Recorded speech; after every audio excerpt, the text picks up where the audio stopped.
Well, when I worked in Colombia, we worked on that big strategic mission for DEA, right? Mm-hmm. Cocaine coming to the United States, flooding everywhere. I mean, ton cases, 3,000 kilos at a pop being seized. That doesn't mean that residents of these 9 small counties in Midland or in West Texas don't deserve good representation by federal law enforcement. Right. So I looked at, all right, they don't have the cartel here. Well, we did have some Mexican cartel members there, but they don't have this threat. But what is hurting their community? Is it that 1 pound meth dealer operating in this area? And so we went after those guys. And frankly, some of the most satisfying work I ever had in my career was there because you could see the results.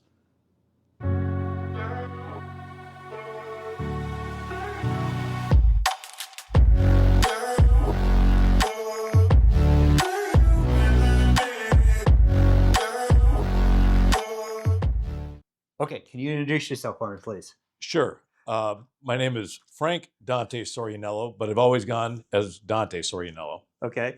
Dante, who did you work for? I worked for the Drug Enforcement Administration. How long? I worked there for just over 35 years. 35 years. Okay.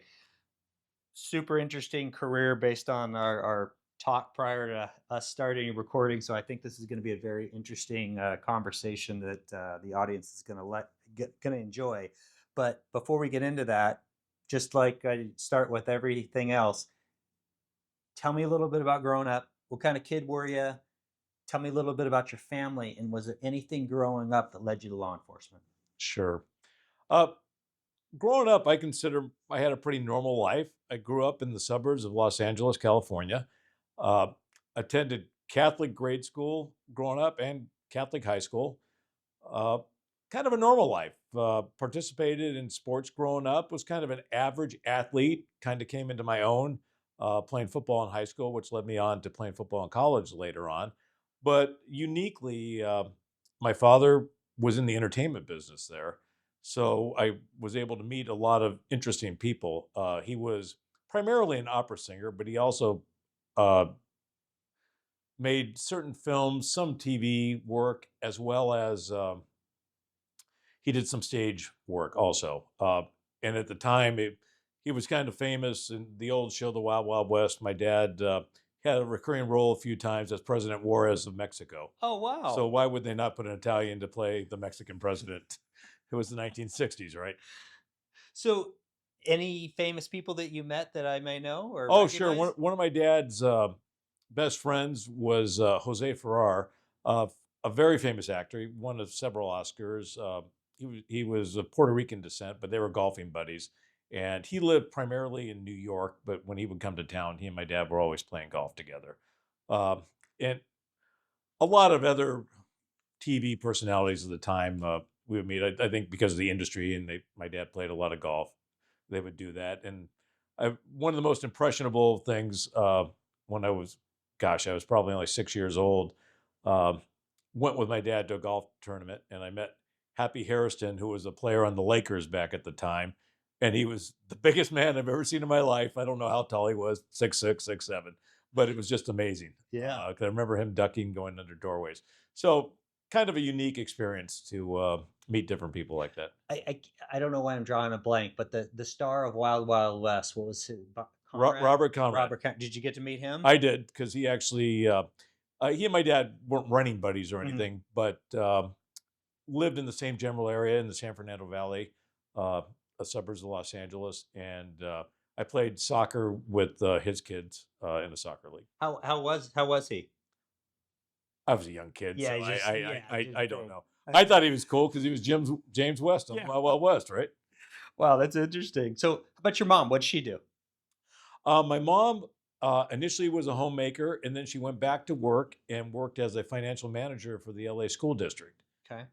which managed, I guess, the student funds at a junior high school there. Okay. Any brothers or sisters?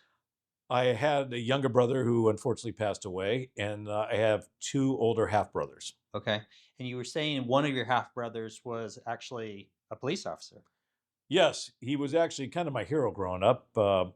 As a young kid in the 60s, loving the military and Western shows and everything else. My brother subsequently, he was a Green Beret, served in Vietnam.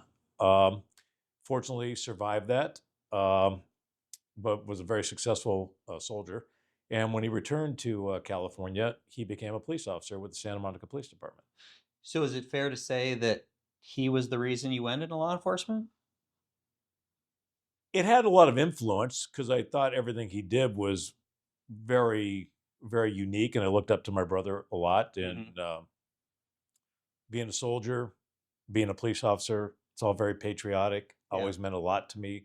The way I grew up, my dad was first generation American. My grandparents came from Italy, and they were very patriotic. My grandfather would always get in a picture with an American flag whenever he could, and so I grew up loving this country and being very patriotic. And my brother at the time, you know, my dad was entertainment business, but my older brother was, he was doing everything that, you know, an American kid thinks you should do. Yeah.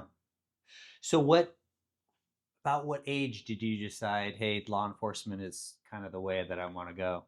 I would say I always thought about it, but it just wasn't sure until I got to college. Okay. And I attended the University of San Diego, majored in political science. Aztecs?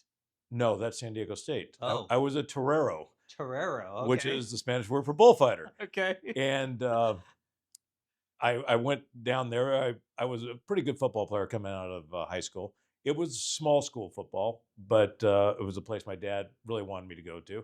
So I went from Catholic grade school, high school, to a Catholic university now. And I had a pretty successful football career at the University of San Diego. And I majored in political science and minored in history. And my biggest mentor there at the school was a history professor, Dr. James Moriarty. Uh, he was like the real life Indiana Jones. He was an archaeologist, former World War II Army combat veteran, served with the Office of Naval Intelligence doing secret operations in Central and South America in the 1950s, then doing archaeology work. Just a unique man.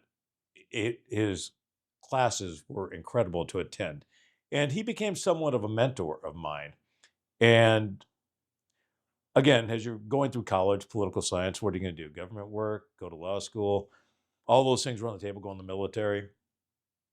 So I was prepping to take the LSAT with the idea of maybe going to law school.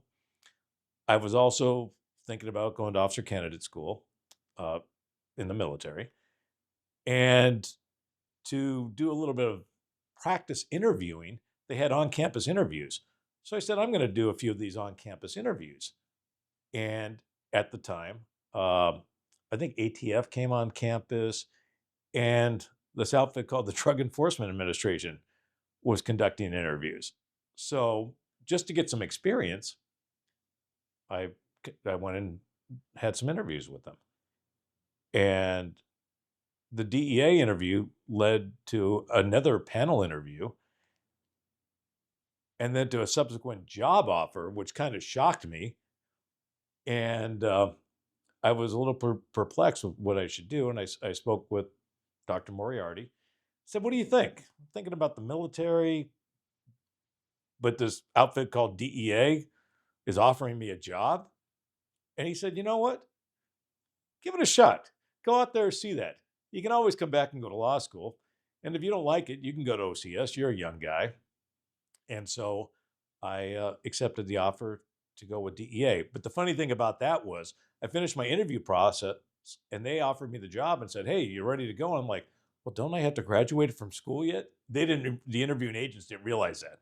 So they wanted me to start working right then in 1986. Wow. But I had to wait till I graduated, and then I had a bit of a 7-month delay till I finally got in the academy. Did you even know what the mission was? Did you know what DEA was? I did. I mean, Okay. being in San Diego, we were very well aware of the murder of Kiki Camarena the year before in Okay. 1985 and the border being closed, because it directly affected a lot of things college kids like to do. Yeah. But the depth of DEA at the time, no, because DEA in those days was somewhat of a quiet, secret organization.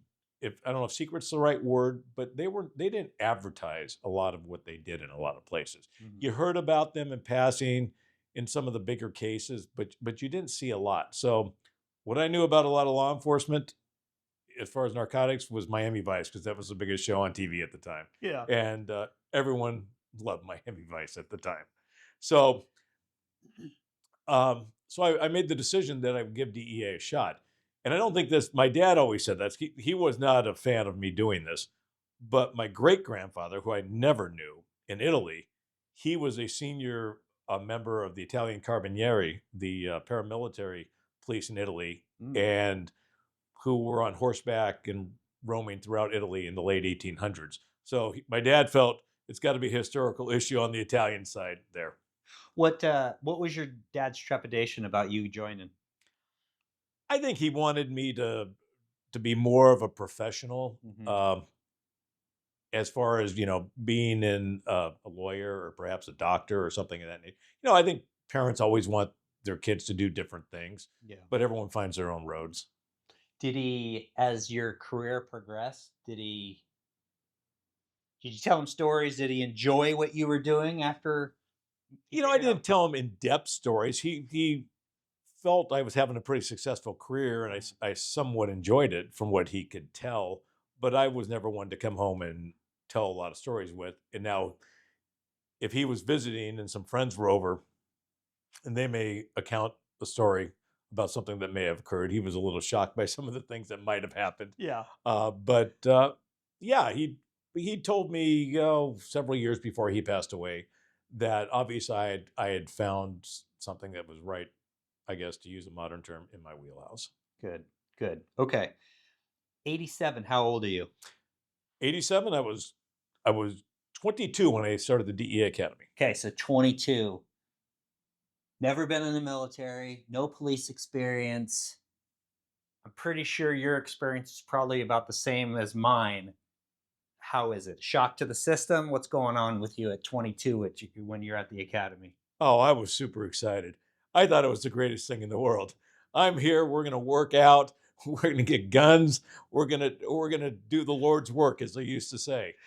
And I was very fired up about everything, to the point that my classmates, we had one guy actually younger than me, but everybody else was probably about 27 or older in the class, with several guys in their early 30s. And these guys had been former law enforcement officers or coming from federal agencies or military officers. And they were like, "Kid, chill out. It's not exciting. We're going for a 5 mile run this morning. And we went through in wintertime. It's not exciting. We're going to the range and it's 30 degrees and snowing outside. And we're carrying revolvers you have to load singly when your hands are freezing." Because at that time, even Quantico was very strict. Couldn't wear any gloves. The only thing you could wear over your uniform was a sweatshirt. And if you're going to the range, they had these old green Army field jackets that you could wear that said FBI on the back. And that was the only thing you could wear at the range. There was nothing exotic. So it was pretty cold out there on the range. Yeah. But I was young and pumped up and just loved it. But I got a lot of flack from the older guys because, and I understand it. I was fortunate to get hired at that age. 1986, 87, President Reagan declared the war on drugs with an intensity, up DEA's budget, and DEA was ordered to get a lot of training classes going through. And so we were cranking 10, 12 classes through a year at the time with an average of about 35 students. So I got in that time. And you had other guys, though, who had been trying to get into DEA, being police officers or military officers, and had a hard time and had to wait several years. And here's this guy right out of college, and literally less than a year from when I graduated, I'm in the academy. Yeah. So it was different. Fortunately, our oldest guy of our class, who came from San Diego, also um, a gentleman by the name of Alan Wynn, was he was a friend and kind of a big brother to me in the academy. Um, I was one of the youngest. He was, I think, the oldest, or the second oldest in the class, and he was a very good man. Unfortunately, he was killed later during his career as an agent Mm. in a helicopter crash. So in '87, when you're going through the academy, you guys are carrying wheel guns then? Yep, Smith & Wesson Model 13s, 3-inch barrel. Wow. So how long are you on before they start because so I had a SIG, but I know that the older guys before me had Smith and Wesson semis. How long before you graduated, got in the field or whatever, did you start to transition to a semi? So, interesting story. I'm a gun guy. Been a firearms instructor since 1989. Okay. Um, so we were issued a 357 Magnum 3-inch barreled Smith & Wesson. Great gunfighting gun for plainclothes carry.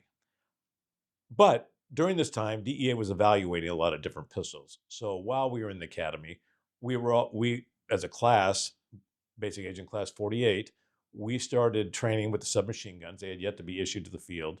We also started training with semi-automatic pistols, and we trained with the Smith & Wesson. I think we did a week on them. We did a week on the 6 hours, and we did a week on the Glocks, which were very new Oh, okay. at the time. Okay. But we were kind of guinea pigs, I think, for what they were going to issue. And I want to say about a year after I graduated from the academy, they started issuing semi-automatic pistols. DEA was one of the first agencies, I think the first federal agency to ever issue semi-automatic pistols. And they did a unique thing at that time. They would rotate the different classes with different makes of pistols, with the theory being, their theory was that no one could identify them as being a federal narcotics undercover because it wasn't a set type of pistol. Hmm. So that went around till they settled on the issued pistol. For a while, it was a 6 hour consistently till they went to the Glock. Yeah. But going back to the initial part of your question, so I got out of the academy in May of 1987, and a week later, I was carrying my privately owned SIG P226 9mm. Okay. So it went right to it. Okay, so when you were carrying the wheel guns at the academy, did they still have, and I don't know whether this was from the very beginning, our course of fire was a little bit from the 50, 10 rounds from the 50. It Did was they do that for it you? was all from the 50, and I'm proud to say I'm also a member of the Possible Club that I shot with a revolver. Okay, can you explain to the audience what the Possible Club is? All right, the Possible Club is a marksmanship course. It's based on practical police shooting. It's more of a target course, but it is on a silhouette. And it's a 60 round course, if I recall properly. But there are also, in that course of fire, there are 18 rounds that are fired from 50 yards. 6 of them are fired from the prone position. 6 of them are fired from your strong side of the barricade. And the other 6 are fired with your opposite hand from the other side of the barricade. So you fire 18 rounds, but 6 of them are with your non-firing hand. So I'm right-handed, so I had to fire 6 shots from that distance with my left hand. And also, you fire another 6 shots at part of the stage of fire from the 25-yard line with your non-firing hand, with your left hand. And all this course of fire that you're doing is all under time. It is under time, and to give you a little bit more perspective on this, and this shows you how old, this is an old FBI course. So during this course, 60 round course, DEA issued you a 2x2 pouch, which carried 6 rounds on your belt. And you were allowed to use 1 speed loader. So, but you can never reuse that speed loader again during the course. So basically, you carried 48 rounds of loose ammo in your right front pocket and loaded those rounds 2 rounds at a time if you could grab 2 rounds at a time. So it was about as old school as you could get, but it was a traditional FBI course of fire that DEA had adopted, and they kept it probably the same way they were doing it from the 1930s or 40s. Yeah, so for the audience, this to make the Possible Club is no joke. So if you're into shooting, go look up that course, take yourself out to the range, and have somebody time you, because this is a hard course. So being part of the Possible Club is pretty impressive. It's one of my proudest accomplishments, only because I am a gun guy, right? And in the basement of the firearms vault at the FBI Academy, and I don't know if it's changed now. I was there about 3 years ago, 4 years ago, right before I retired, and You have all the people through the history of the FBI who've made it, and DEA has their own board, Yep. and your name's up there, so it's something to be proud about. Yeah. As a firearms guy, I want to stay on this subject just for a second. I I was always look from the 50. It may not have been that practical, but I appreciated the fact that we had a course of fire that was pretty hard. Do you have any idea why they kind of dummied it down? Because that's what I figured. In my opinion, they did dummy it down, but why? Well, there's a lot of opinions on this. The the 50 was important because if you made any error shooting a pistol, they would come out at the 50-yard line for sure. Yeah, As distance goes back with a pistol, errors are magnified. yeah, The other end of it, they said it wasn't practical. I would argue that if you go to a parking lot at a mall or a supermarket, 50 yards becomes somewhat practical. Now, maybe you won't take that shot because of bystanders and things of that nature, but having the confidence and the ability to do it is important. There's a lot of theories why they changed it. hmm The FBI changed their course before DEA did. We kept a modified course from the 50 for a long time after the FBI changed, and subsequently, like anything, different instructors or have different policies. I think some people felt it wasn't relevant, and so they moved it back to making 25 yards the furthest distance you shoot. Um, I think they made it easy. Uh, there's also the theory that's out there. It made it a little bit easier for people to qualify because yeah, people may not know, and it's changed over different times. But when I went through the academy at week 6, you shot for your job. right. If you did not qualify, you were given 4 hours of remedial instruction, and you were given the ability to qualify again. If you did not, you were sent home.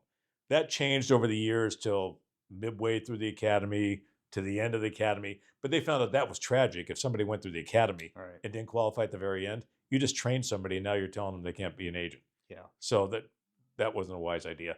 So there's that theory that it was done like that because to get out of the academy, you had to shoot at a minimum of 80%, if I recall. Yeah. And I always look, shooting from the 50, whether it's practical or not, I always appreciated the fact, kind of exactly what you're saying. If you make a mistake, you're it's going to be exacerbated.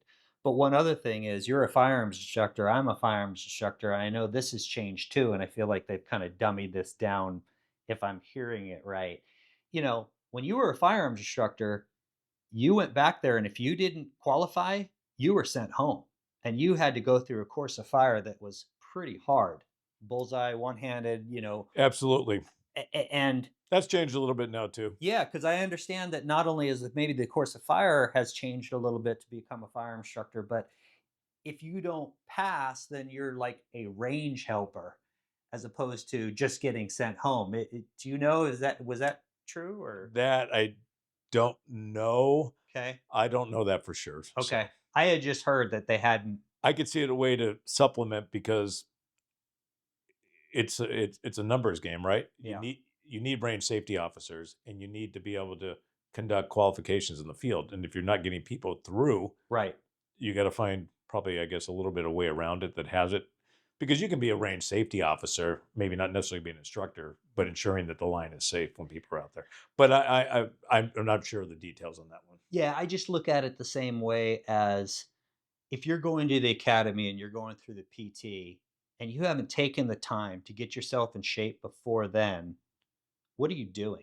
And so, same thing that I always thought for the firearms thing, which is if you're going back to being a firearms instructor, because I know that my firearms instructor, my PFI, took it super seriously. If I'm going to put my reputation on the line and send you back as a firearms instructor, you better pass this before we even get back there. Right. Well, the funny story about when I went to firearms instructor school. So I prepped for it, made it through the instructor's course, no issues.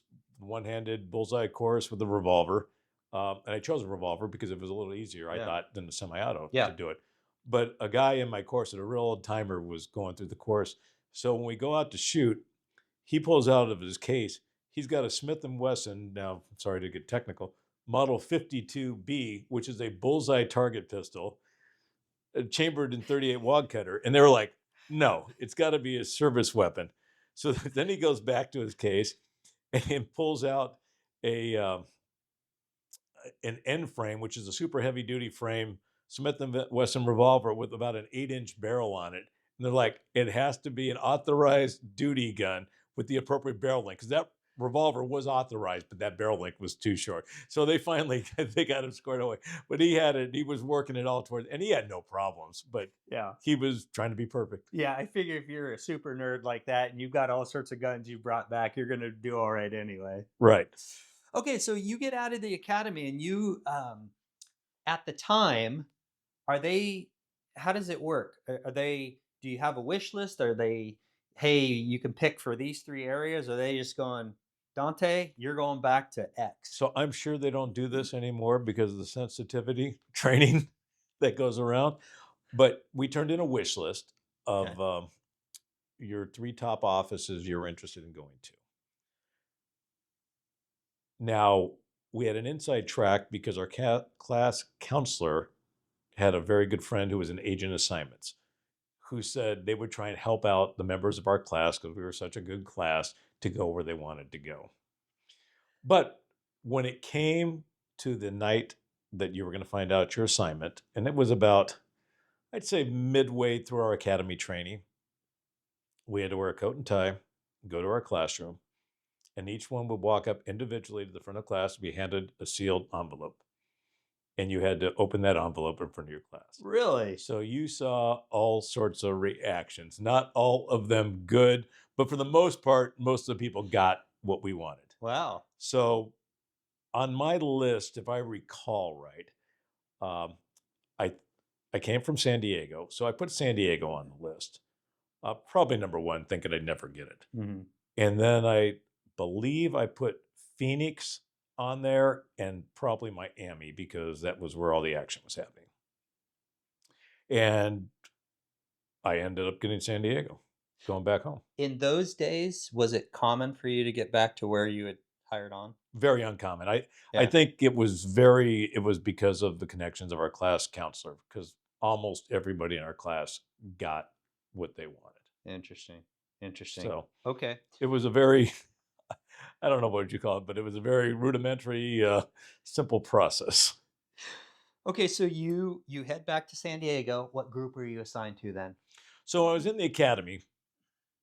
Again, I was all fired up, wanted to be in the exciting stuff, chasing down cars, driving sports cars, and everything else. I said, the only thing I think after being exposed to everything I don't really want to do is clandestine labs Why?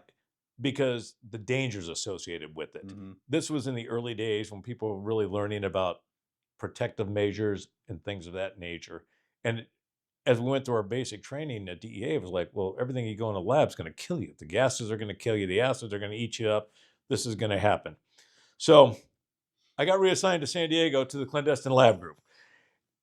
And to top it off, at that time, San Diego was the epicenter of the production of methamphetamine in the entire country. Yeah.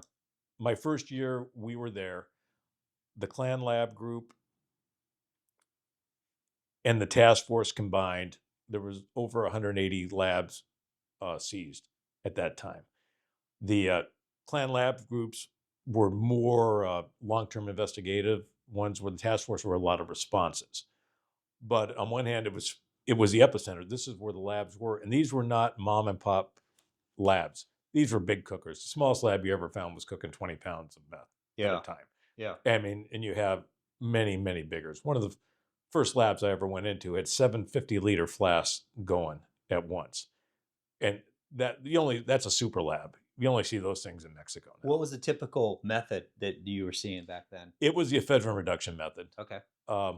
The P2P method was kind of a Northern California thing, but at that time the chemicals were not so regulated, so you could actually purchase everything you needed by going to a couple chemical shops. And in fact, that's how we made a lot of cases. Um, and you could put together a lab setup really easy with a fairly easy recipe.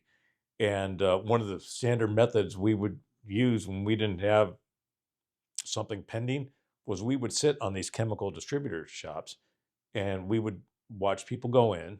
Normally, these places, particularly, they were kind of they were rogue merchants. Yeah. They didn't have a lot of business but then you would see somebody come in, you run the plates on the car, you find out, well, the guy's been arrested 3 times for narcotics. You see him come out with a 22-liter flask and a heating mantle. You're like, okay, he's going to be cooking meth soon. So you would normally conduct a surveillance on them, follow them to where they went. And back then, these crooks weren't so sophisticated. They would normally go to where they would probably manufacture. You would do your run-ups on the house, get all the background information, do subpoenas on the various chemical stores to find out what these guys may have purchased, because some of this still had to be logged. And eventually you would write a search warrant. And probably 75% of that time you get a cooking lab, or the other times you get a boxed lab. And it was a very unique time. And we did a lot of very simple things. Ran power usages on the house, because if you had a lab running, you were eating up your electrical bill. And that was a telltale sign also. What safety wise for you guys? How was it? I know when I was on the Clan Lab group shortly after, but a couple of years after you had already started, did you guys have SCBAs? How were you treating those? We did, and Okay. I was very fortunate. So I got out of the academy in May, and DEA really formalized their clandestine laboratory training at Okay. that time. They had a clandestine lab, what they called safety school, and an investigative school. They were 2 separate 1-week schools. So as California was the epicenter, there was a lot of coordination with the State Bureau of Narcotics Enforcement. So I think it was June of that year, I went to a Clan Lab Safety School up in Sacramento, California, and there we learned how to wear SCBAs and our respirators, how to properly don and doff your equipment, wear your safety equipment.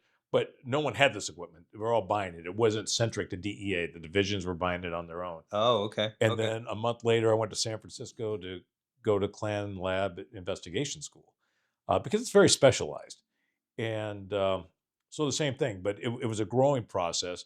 And I was in the clandestine laboratory team, which subsequently became known as CLET teams, clandestine laboratory enforcement teams. And the program became more and more formalized over the years. So I was in on the early years of the formalization. Guys were working Clan Labs long before that. I Yeah. mean, back to the 70s. But this is when it started to get formalized. So I was fortunate.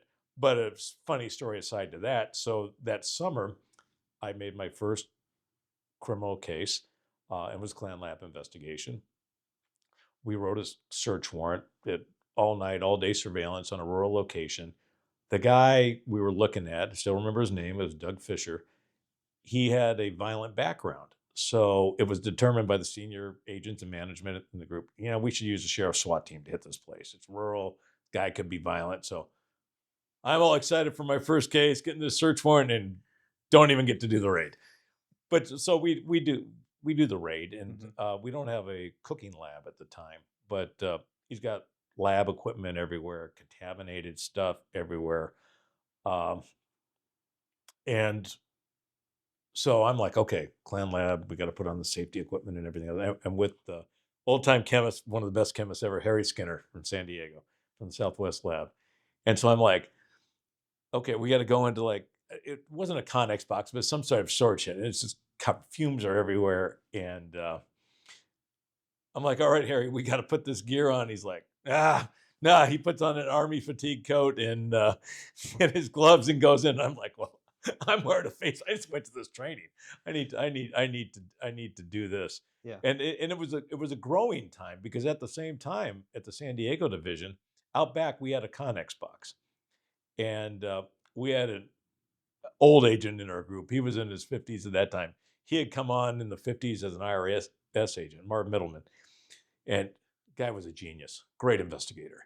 And he's like, hey, we got to take care of this stuff that's out here in this Connex box. There was no set process on how to dispose of stuff back in the day. So we go in there, and it's got everything from my hazardous lab school said, don't go near this stuff sitting in this box.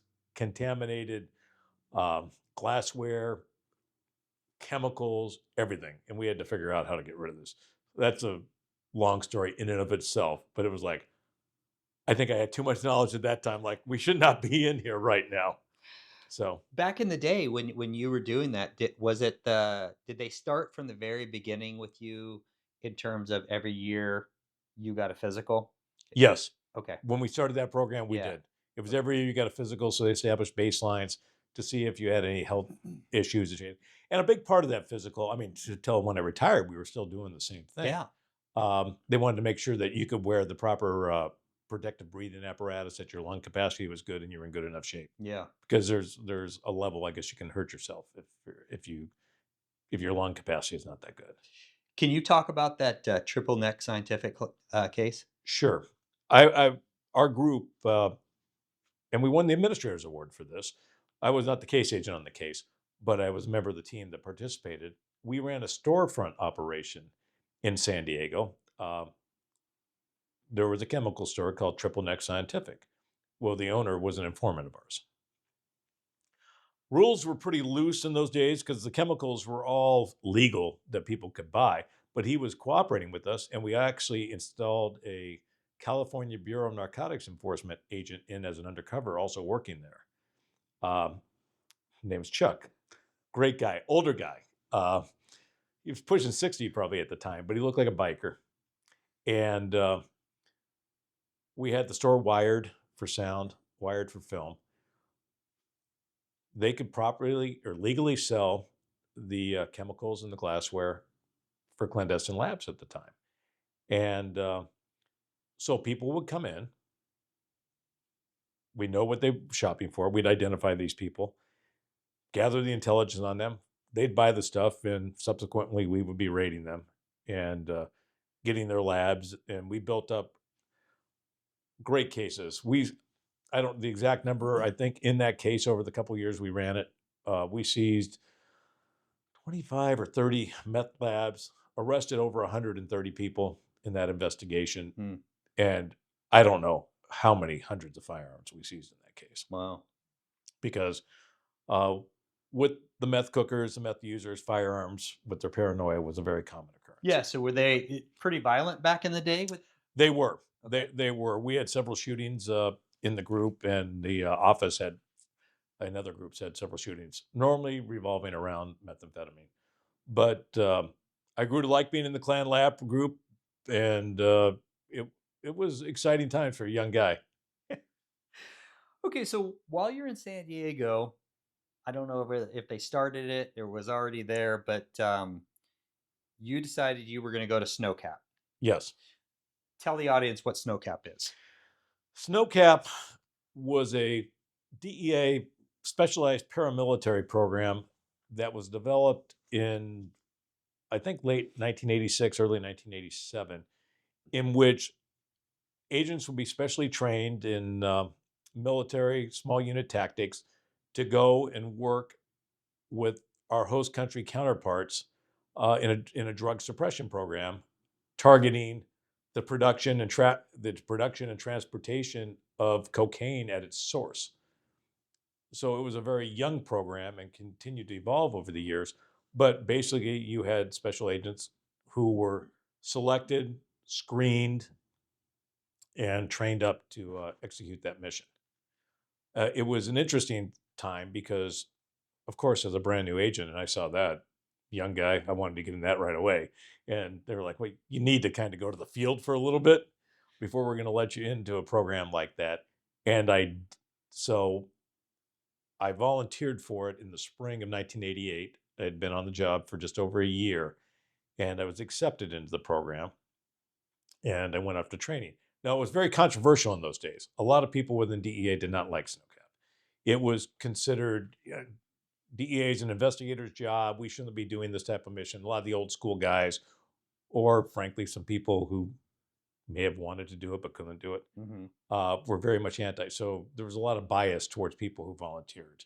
And a lot of us suffered to a certain degree for volunteering for a program like that with lower evaluations and things of that nature at the time until headquarters fixed that. Oh, that's interesting. But so I went off to training, and being the young enthusiastic guy I was having loads of fun. Right in those days, it wasn't the training wasn't as, I don't want to say organized, but it wasn't the doctrine wasn't as fixed. So we initially went off to train with the Marine Corps Officers Corps in Quantico in small unit tactics, patrolling, land navigation, and some explosives work. And then we went off to a crash course for 3 months in Spanish. And then in this iteration, when I was going through, we were shipped off to Panama for 30 days to spend that time with a special forces team learning jungle warfare and specialized weapons training. So after that, you were considered Snowcap certified. Oh, so you actually did a training mission in Panama to be certified. Right. It was a unique time too, because this was Noriega was still in power in Panama. Mm-hmm. And so when we were training at Fort Sherman, the U.S. Military Jungle Operations Training Center with the Special Forces team, our Special Forces instructors, while we were carrying weapons, they were filled with blanks. They were carrying live ammo because there had been incursions on the bases by Cuban infiltrators and Panamanian infiltrators at the time. So just had it all going on. Very, very unique.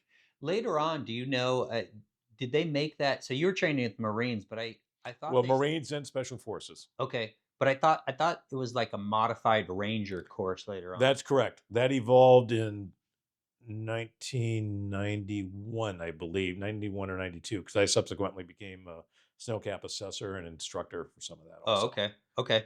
So once you get certified, you get deployed. I did immediately. How many times did you deploy on Snowcap?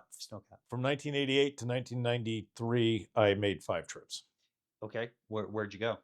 My first 2 trips were to Bolivia.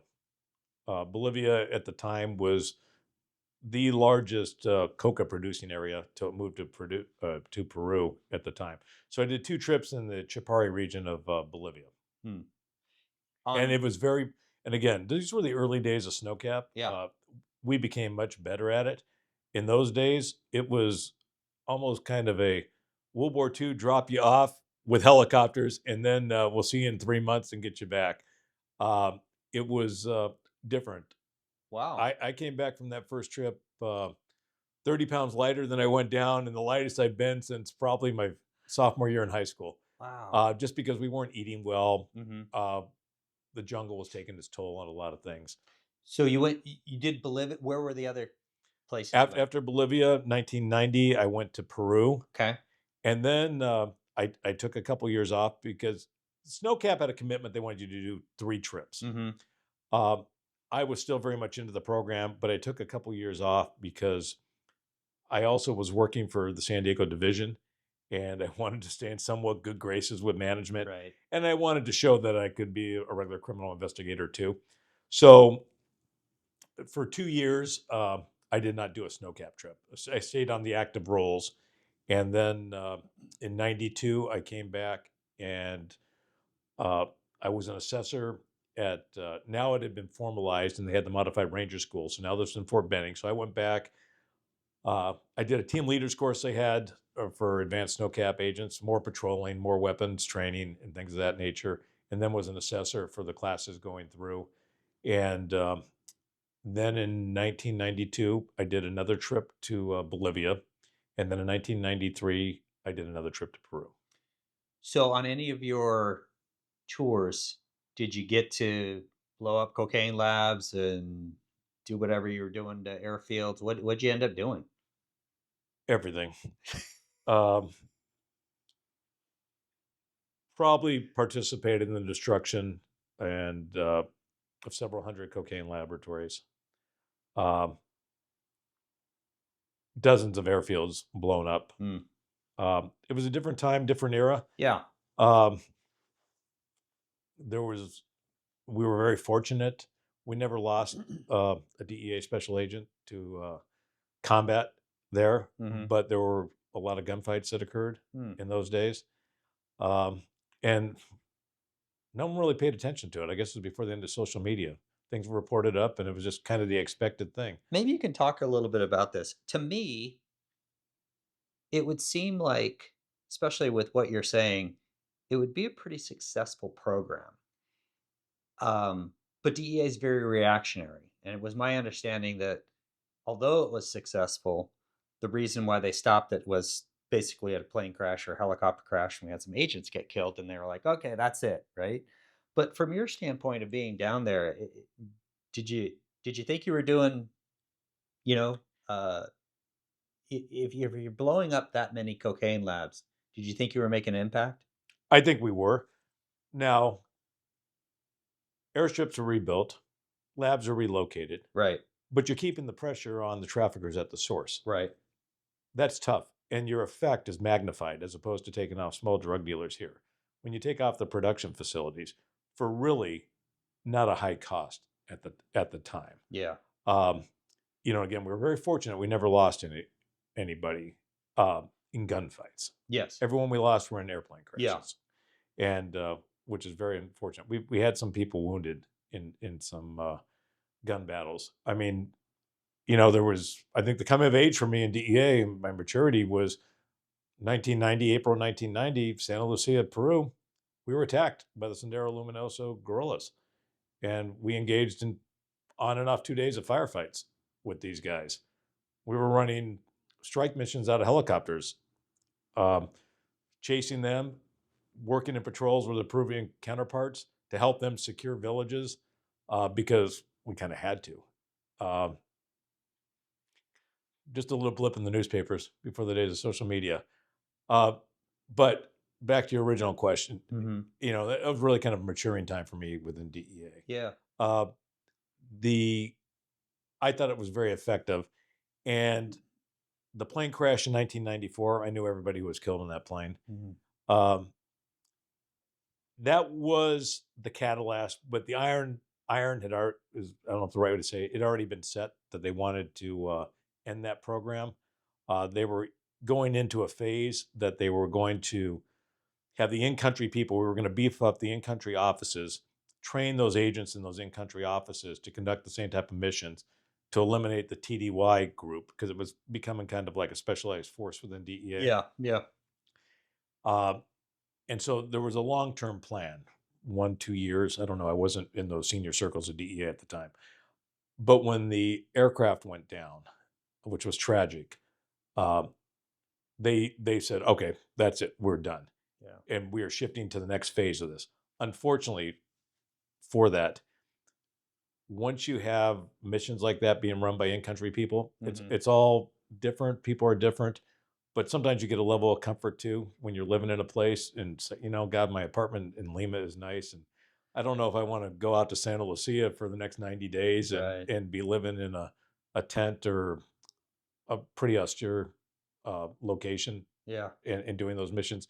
So those types of missions went on, but probably at a level maybe 20% of what was being done by the Snowcap teams. What was the attitude of the foreign governments when did they like DEA there? It depended. Mm-hmm. A lot of this is at a higher level than I was ever briefed in at those levels. I think a lot of them, the guys we work with day in and day out, they liked it. They were either military forces or paramilitary cops doing their job. Mm-hmm. They realized that the drug trafficking was a threat to the integrity and the security of their countries. So they liked us being there. At higher levels, I don't know. It can be, if you think about it, it could be a thorn in some politicians' sides. But in some places, I think it helped maintain a level of stability Yeah. of, as everything's circular. I'm not sure what's going to happen in the next few years. But um, from my perspective, I thought it was very important. We were not heavy-handed. Because we could not operate independently there. We were there as advisors, targeting the source and encouraging the country and providing them intelligence and complementing their operations to deal with a threat they had in their own country. Yeah. Did it have a beneficial effect to the United States? Absolutely, and a very important effect. But we were there as guests of those countries. Hmm. Okay. Okay. So while you're doing that, you're bouncing back and forth between there and San Diego. You go from the Clan Lab group and you start working in the gang task force. Is the gang task force where you start working the green ice case? No, I went to the Green Ice was a special project. I went and worked there first before I went to the gang task force. Okay, so can you talk about the green ice case? What was that all about? Yeah, I played a very minor role in that investigation. Mhm. I was convinced by upper management that I needed to advance my career and get out of Clan Labs and stop working kitty dope and get into the high speed money laundering operations. And it was a wonderful worldwide operation that was based out of San Diego. We had some talented undercovers who were working at super high levels. We had fake businesses set up. We had houses leased. This was the undercover you see on TV and in movies. Mm. And I played a supporting role in that. I did some undercover doing money pickups. I was never a major negotiator, but I also served in certain roles as the bodyguard and muscle for our higher undercovers during the operation. So, can you talk about the Colombia La Jolla story where the woman? Oh yeah, funny story. Funny story. Uh, some of the targets, I don't recall their names at the time, but they were serious Colombian targets. And they were coming into town and we even sent a DEA undercover plane to pick them up. Uh, I don't recall if it was Florida or someplace, and we flew them into a small airport in San Diego, and they were going to have a big business meeting with our top undercovers and some informants at a beach house that we had in La Jolla, California. Part of my role in that operation as an undercover was very minor, but I was to be there as a bodyguard for our people and driver and such, just part of the operation. So I did my role, uh, minimal interaction with these folks, and took them off. Had a the primary undercovers had a very successful meeting with them, and then following that, we were taking them back to the airport. So Colombians are very formal in how they say hello and goodbye and everything else. So as we're all leaving, they're all lining up. We're all shaking hands and everything. And this woman, that was about 1992, so I was about 28 years old. This woman's probably in her mid 40s, late 40s, maybe early 50s, but an attractive woman. And she gets to me, she shakes my hand, looks at me, then grabs me and gives me a pretty serious kiss and says, "I will be back soon, so don't go anywhere." And I lived with a lot of grief for that for a long time from the rest of the crew on that case. So that's just a weird thing that happened in an undercover operation, but kind of comical. How? So you did a little bit of undercover in that. Did you do much undercover in San Diego? Uh, Not a lot. Hmm. I've never been the long-haired guy, nor it just wasn't me. The undercover I normally did was early on in my career was as kind of a college student trying to move a little bit of dope on the campuses. I did some of that in the meth business. Then later, I assumed the role of kind of like an organized crime representative, and I was used out of Las Vegas to make San Diego connections with the Mexicans because I spoke Spanish, Mm. and so trying to make some connections there on cocaine and meth cases. And I did some. I wasn't like the guy people came to be the undercover. We Yeah. had some really specialized guys. Yeah. I did my fair share, but that wasn't my ultimate forte in the agency. Did you speak Spanish before going to DEA, or did you learn that during the snowcap operations? So, a little convoluted story there. In fact, I spoke some Italian with my grandparents growing up, and a little bit with my dad at home. And then I studied Spanish in high school. And then with DEA Snowcap, kind of really emerged or immersed in Spanish at the time. So it completely messed up my Italian because I had studied that in college too. And to this day, my Italian's really rough. It's more Spanish.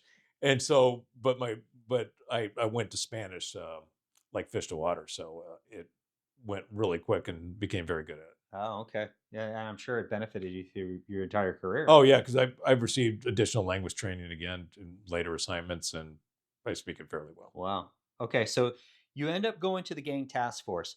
What kind of cases are you working back in the 80s San Diego gang task Well, force? so this is 92. Okay, 92. So the gang task force was brand new. It was a new task force team. They formed it up, and because gangs were a big deal in Southern California. I mean, LA was overrun with violence from a lot of the rival gangs. It was picking up in San Diego, so the task force wanted to counter with gangs, and mainly it was crack cocaine. Everyone was looking at working at the time. So in San Diego, obviously LA has Bloods, Crips. What are you dealing with in San Diego? Bloods, Crips, and then all the different Latin gangs. Okay, okay. So, but we had Bloods and Crips too, who were linked to Los Angeles, and we did several cases where they came down. Okay. I mean, more of the higher ranking guys from there, but we were all new. No one had worked gangs. So as when DEA forms task forces, we got a lot of expertise from the sheriff's office, the police department, people who had gang experience. But some of those guys, they weren't used to making the bigger cases. So it was a learning experience for everybody. We even brought in people from we talked about Steve Duncan. He was from San Diego County Probation at the time.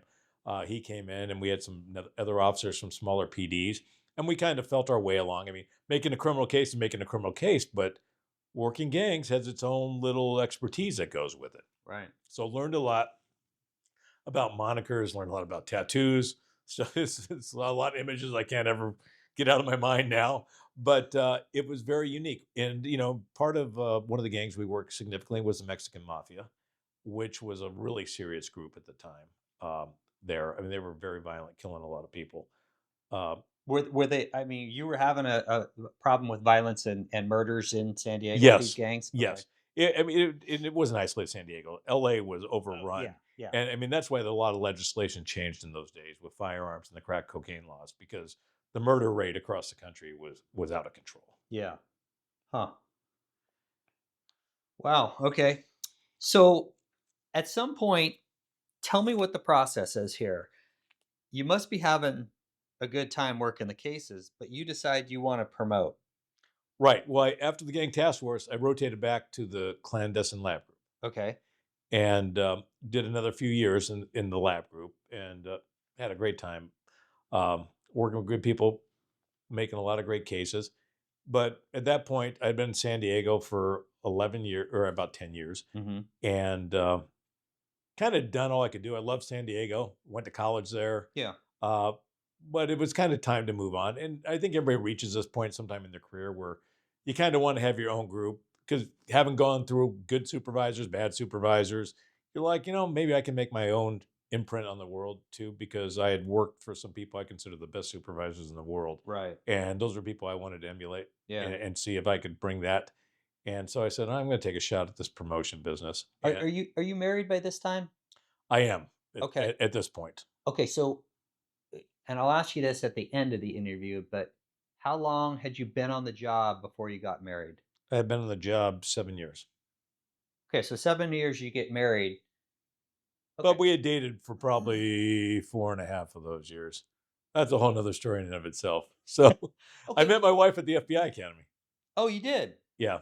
I was undergoing snowcap training there, and she worked for FBI SSG. They're not agents, they're special surveillance people. Okay. Okay, so that's interesting. So let me ask you some questions about that then. So most most people who get married to an agent, you're kind of thrown into this life where you guys are DEA agents are constantly working and doing the thing. But it's interesting because she must have had some sort of sense about what the job was about. Yes. And of all things, the time because she lived in Northern Virginia. So I went to language training in Northern Virginia. Hmm. So that's how our relationship really blossomed, because Hmm. I was living back there for 3 months. And I was living there with 30 other snowcap agents going through language training. So she really found out a lot about DEA and the characters that make up our great agency. Yeah. Uh, so because it was a unique crew. But from working cases, I'm assuming you're putting in a lot of hours. Oh yeah, Is that bothering her, or she just kind of realized that this is part of the job? that was part of the job at the time. And Okay. you know, as we had kids, for better or worse, I probably never changed. Okay. We can talk more about that later. Yeah. Yeah. Yeah. But Yeah. yeah, Okay. because we'll get to that point. Okay. I think Okay. we're gonna Okay. have that. So All right. So you get promoted. You're a GS-14 in Tucson. So you get moved to Tucson. Tell me about how that is. How does it? How is that role switch go for you in terms of running cases? Now you're running your own group. What kind of group are you running? well, there's a couple of great stories to this. So right before the career board happened, this is how DEA promotes. They have a career board, Yeah. right? I get a call from the associate SAC in Los Angeles, told me I was getting promoted to Riverside, California. The next day, the career board comes out. I got promoted to Tucson, Arizona. So there was the first change, but I had put in for Tucson, Okay. never having been there, Okay. but I heard it was a great place to go. So I was assigned to Tucson, and I got the task force group.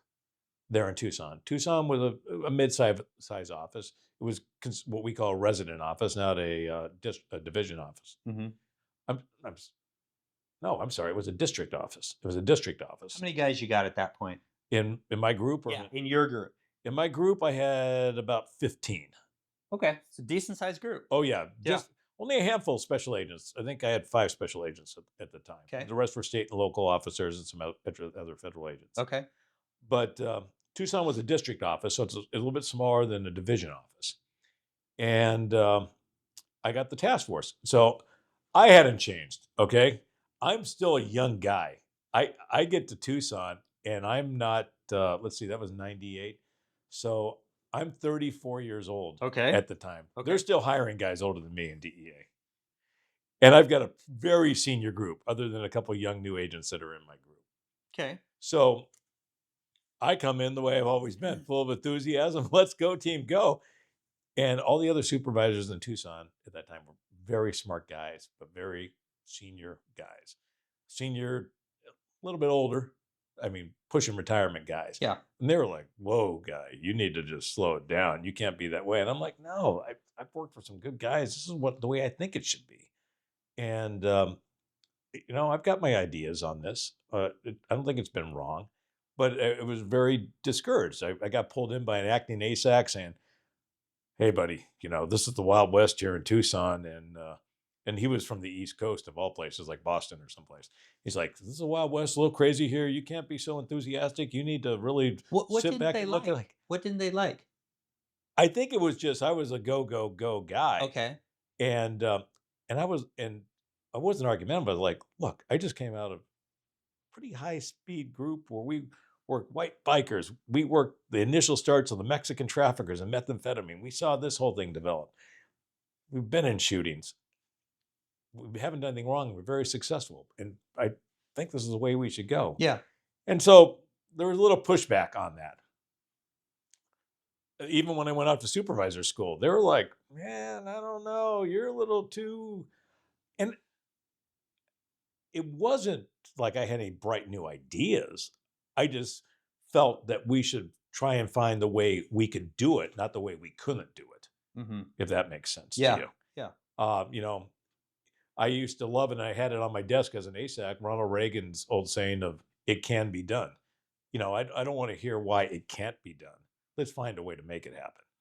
And that was the way I took towards everything we did. Okay, so you're getting pushback from other managers. How is your group reacting to you? Initially, they were a little stunned because it was a little bit different. And once they saw that I wasn't crazy and that I had their backs Okay. on doing the job, Okay. we became super productive. And I was in Tucson for not quite 3 years. And 2 years, we were awarded the state's Task Force Recognition Award from the U.S. Attorney's Office. Wow. So I had a great group of guys. I've been fortunate to be surrounded by great, great people. With the success that you were having with that group, did the other supervisors finally go, dude, whatever you're doing it right? Not like that, but they had a mutual respect and just said, do your thing. Yeah. I've had a lot of bosses, just do your thing. Yeah. So where did you think your leadership style came from? I mean, you're fairly young, no military. Where do you think that came from? 2 things. Okay. I'm a student of history. I was a college athlete, average at best, right? Played small school football. Mm-hmm. But I studied the principles of the great coaches, the great players. I studied the principles of great U.S. leaders, military leaders, and other leaders in the world. And I understood it. But there's a different thing from reading and understanding. Yeah. But then I saw the practical application of a lot of that as it applied to our job at DEA when I worked for my second supervisor, a guy by the name of Art Scalzo, one of the best DEA agents you could ever meet. And he took our group to heights in San Diego, won the administrator award there, ran the Triple Neck Scientific Operation, and he was a New Yorker, which brought a different style of law enforcement to Southern California. Yeah. which was opposite ends of the spectrum. Yeah. You know, from what the California style was or not. Nothing wrong with it, but it was a no. We don't take no for an answer. We do the best we can. We find a way to make things happen, and we do the right thing. You do the right thing on the job. You do the right thing by your people. And I tried to imitate him and do some of those things with my own ideas Yeah. that I thought, and I fortunate. And again, I've blessed, had a lot of great people working with me, and you know, there's that potential, I think, in everybody to do a great job if you just give them the opportunity. You don't hold them down. Yeah. So I asked this question specifically about supervisors and sheriffs that I talked to. Do you think that leadership is innate, or do you think it's learned, or maybe a combination? That's a great question. I think it's a combination, Okay. and I also think when I say learned, it's not book learned. It's learned through experience. You can apply some principles because we've all seen the leaders that come out there and they will publish these great quotes they read from somebody. And they will say, I read this leadership book and this says this and this. And they just can't do it because they're not the real deal. Yeah. You got to have people who really believe in that. I think a personality trait with some original ability, learning the skill set and then maximizing that. But not everyone is a great leader, and that's not a knock on people. Right. It's just people have different roles. It's just like in a job, somebody's better at being a mechanic, and somebody's better at being a salesman. Yeah. You know, and again, I always took the principle. My first supervisor I had was not the best, but I probably learned more on how not to be by working for him. Mm-hmm. And then I had a great supervisor, and I learned how to be.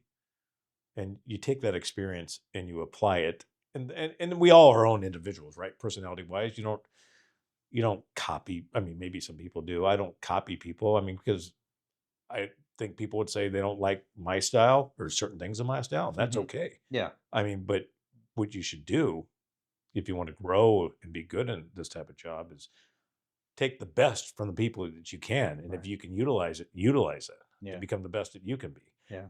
And I've always said, and I may say this multiple times today, is I always said, as a football player, an athlete, I owe it to myself to be the best I can. And as an agent, not every day was my best day, right? But I wanted to be able to look myself in the mirror and say I did the best. And when I took on the responsibility of a lot of other people who were entrusted to me to work with me, I owed it to them to give them the very best that I had. Yeah. Yeah. Okay. So you are in Arizona for 3 years, 4 years? Not quite 3 years. Okay. Why why do you go to Bogota? An opportunity came up. I was contacted by headquarters that they had a special headquarters position that would be based in Bogota, Colombia, coordinating activities between various agency entities and the Colombian government uh, for the office. So there wasn't, it was kind of deconfliction, Mhm. ensuring assets were utilized in the best manner possible so people weren't duplicating efforts and things of that nature.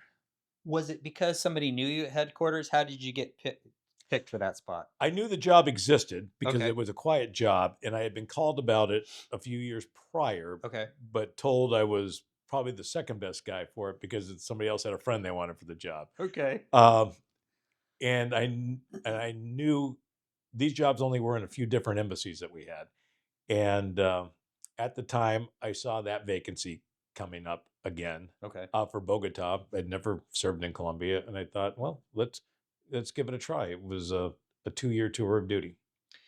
Okay, so that kind of a specialized job, but give me a flavor, give me an idea from your perspective, the difference of being a DEA agent in the States versus being a DEA agent in another country. Well, you got to kind of switch your hat. When you leave the states where you're a law enforcement officer, like every badge and gun carrying guy here in the States, working specialized narcotics cases. When you go overseas, you are working as a law enforcement officer, but you don't have the authorities there. Mhm. So now you are actually working more as a diplomat, an intelligence officer, a coordinator to make things happen that are impactful, that benefit the United States, and also help build the infrastructure of those host countries who are allies of us so they can deal with their problems there. Mhm. It's a very much different job, and some people adapt to it well, other people struggle with it a little bit. So, I could probably guess you got maybe FBI, maybe CIA, you have the State Department there. What's the general attitude toward DEA in an embassy like that? So when I went to Colombia, DEA, I believe, military group might have had a bigger presence. Never looked at the numbers, but DEA had the one of the largest, if not the largest, presence in Okay. the embassy in Bogota, Okay. and the reputation was pretty wild. Uh, DEA had a very much, and I hate using this term because I fancy myself somewhat of a cowboy, but they had those guys are cowboys, they're gunslingers. Um, you know, kind of a thing is a lot of single guys say, hey, that's the reputation I want to have, right? Yeah. But a lot of the State Department crowd and other agencies thought we were a little wild because of the type of mission we had and type of jobs we were doing. In fact, the funny thing was, and I don't remember the exact quote, but before I got there, my family was able to go with me. Prior to that, it was a unaccompanied post, so you couldn't bring your family with you. So you had to be unaccompanied during your tours. But the ambassador at the time, I believe it was Ann Patterson, who said, we've got to let DEA families come down here because either we're just getting pure gunslingers and playboys coming down here, and we need to change that. And but certain people were drawn to Colombia at the time, right? This was past the days of the Medellin cartel, but there was a lot of other things Yeah. going on, and it was very violent. Did they State Department are known, I think it's fair to say, as teetotalers. Did they appreciate what DEA was trying to do? I guess I'd have to say it all depends on who the individual was. Okay.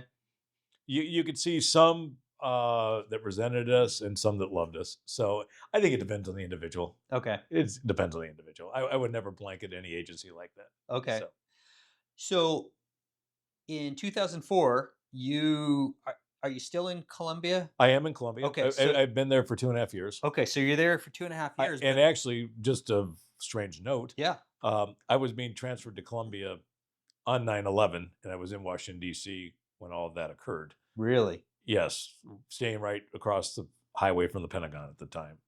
So very, very tragic time in U.S. history, right? Yes. But If I you're was in the middle of all of that. if you're seeing the Pentagon, then you've seen the crash of the plane into Did not see the plane crash. no, but you saw the aftermath, right? Oh, very much so, because we were actually in a class with the State Department uh, on terrorist bombings of all things. Really?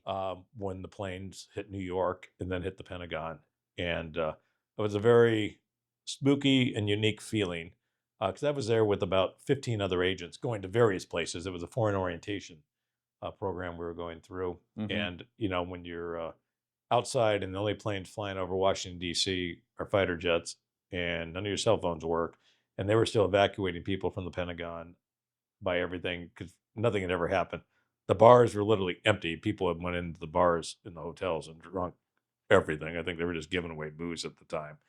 And I had about 15 agents with me, and I was the only supervisor there. So I contacted the headquarters command center and said, "Hey, got a bunch of people here. We're ready to do whatever you guys need." And Hmm.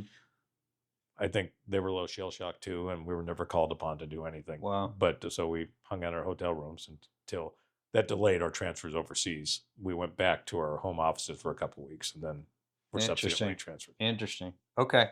Okay. So, but in 2004, you're back in Colombia and you're in charge of the DEA Jungle Group.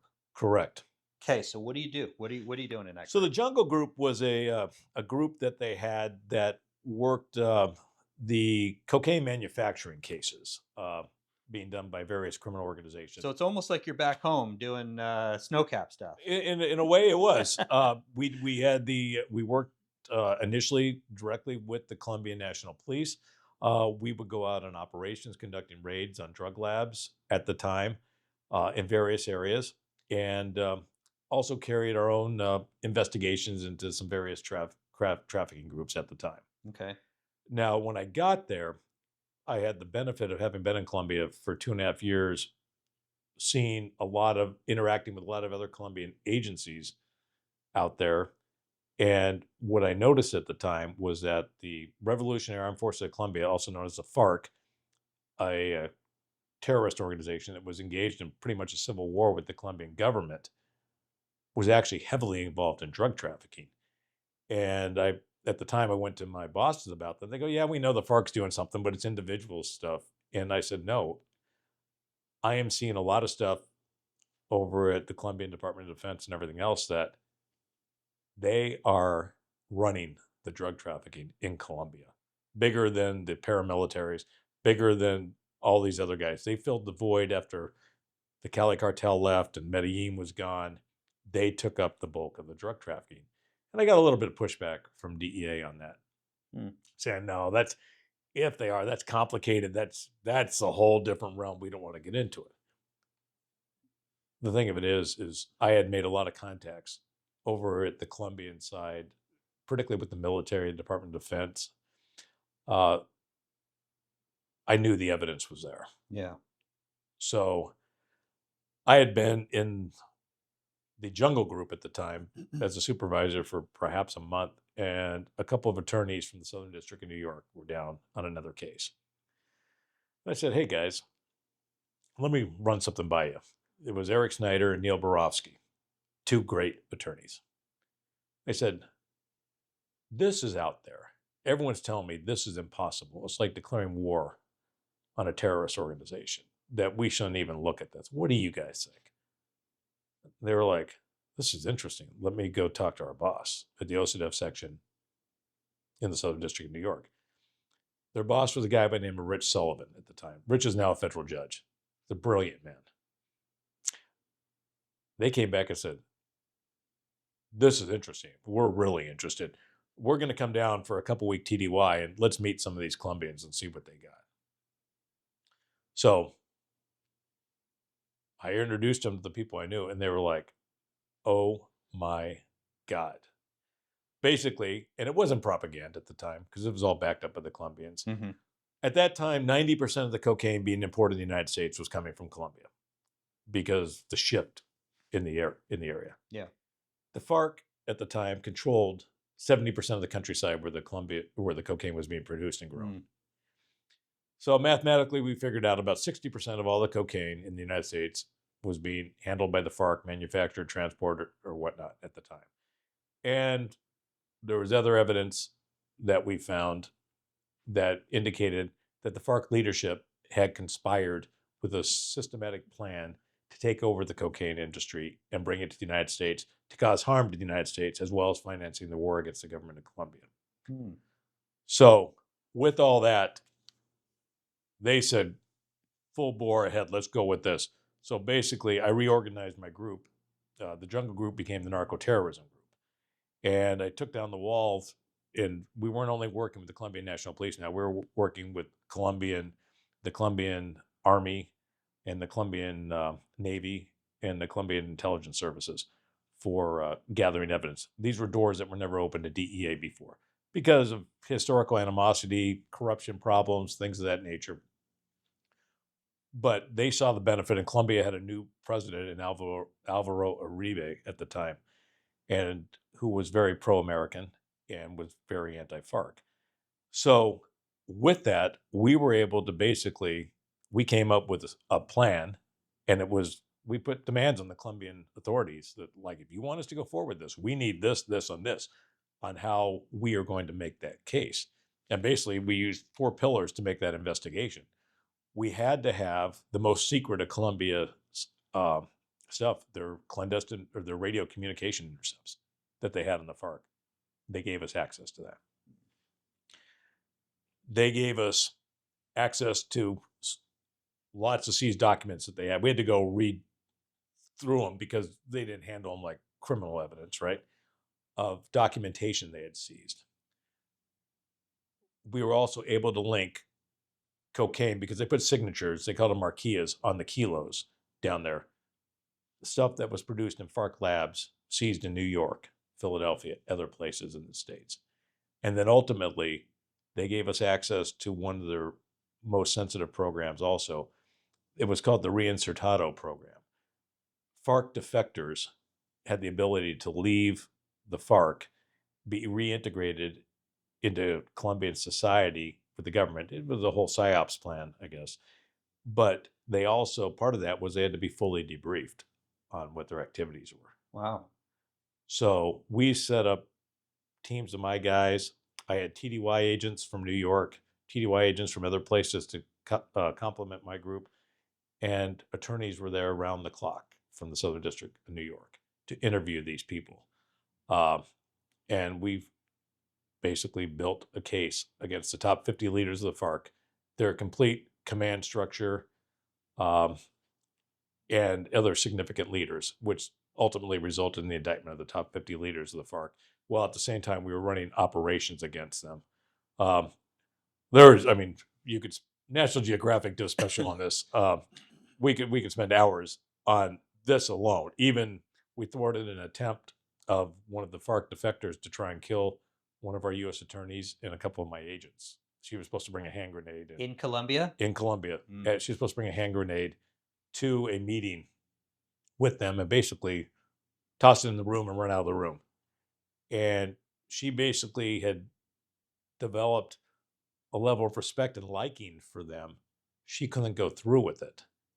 And she admitted it at the time. And it's by the grace of God and the good work that my guys were doing of rotating meeting sites and hotels and securing sites and not doing things in the same place that they weren't easily targeted. And we took further steps after that. But yeah, they were after us pretty good on that.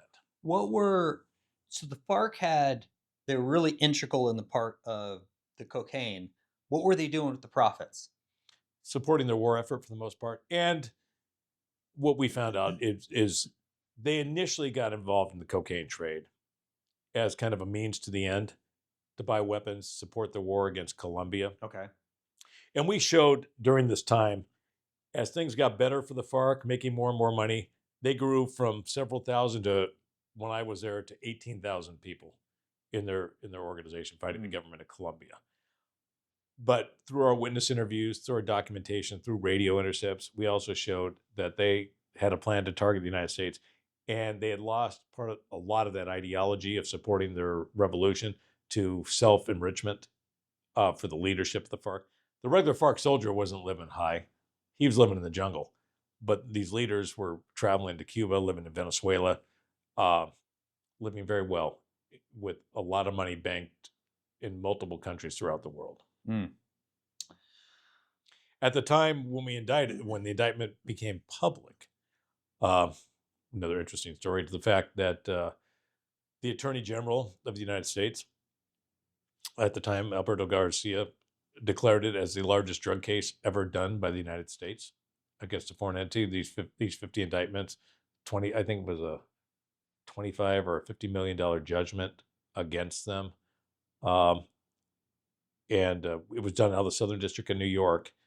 And when we were doing this, the pushback we had from DOJ and the FBI was phenomenal. And I could go into a whole meeting where I got grilled by the Deputy Attorney General in DC in her conference room over this entire case, because the FBI wanted to say it was terrorism, their territory, but it was a narcotics case, so it's kind of DEA's territory. Yeah. We ultimately won that battle, but that's a whole nother story in and of itself.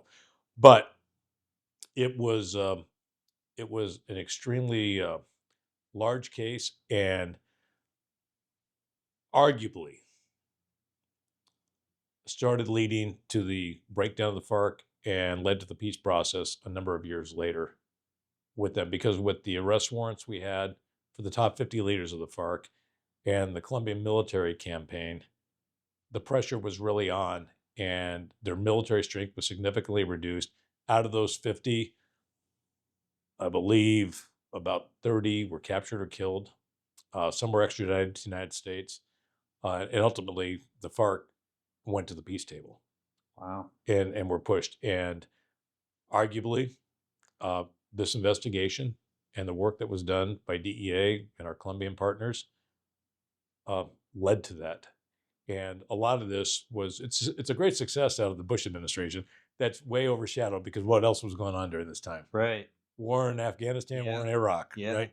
War on terror. But we had our own war on terror on these narco traffickers here, and we're very successful at the end. Man, so really fascinating. And off of this case, you really developed an expertise in basically narco terrorism, right? I mean, you Yes. become one of the experts. I was at the time the first certified expert witness in the District Court of Washington, in Washington, D.C., as a narco-terrorism expert, and would testify in all the trials of that. So for that expertise and this case, you end up getting to go to Midland, Texas. Right, my tour of duty. So I went to Colombia, right, on a 2-year tour. So almost 6.5 years later, my time is up. That's the max DEA will let you go. Right, I told my wife we were going for 2 years, 6.5 years, but the work was fantastic and we had a good life there. Yeah. And made a lot of good Colombian friends whom I miss to this day. So why Midland, Texas? Why did you choose Midland, Texas? I didn't choose Midland, Texas. Okay. DEA told me it was time to come out, and they said, you're going to Midland, Texas. I had to look on the map. I had driven through there once to see where it was. Okay. And so I ended up in Midland, Texas. And once you got here, once you got to Midland, what'd you think? Well, December 7th, 2007, I still remember the day. It was my Pearl Harbor. I left Colombia. It was, and for those of you who don't know Bogota, it's a city of about 7 million people, high rises, but it's in the high mountains in the Andes, about 7,000 feet. It's beautiful up there. And it's not jungle. Everyone thinks it's the jungle. You have to drive to or fly to the jungle. So I left there. Everything's green. It's rainforest up there. So that evening, just before dark, I'm flying into Midland, Texas. And if anyone's ever been to West Texas, it looks like the moon. It's very flat, and it almost looks like the moon because it looks cratered, but it's because there are all the oil pump jacks and the oil pads out there because it's the Permian Basin where a lot of the top U.S. oil production is. So I went from high mountain greenery to the flat Southwest desert overnight.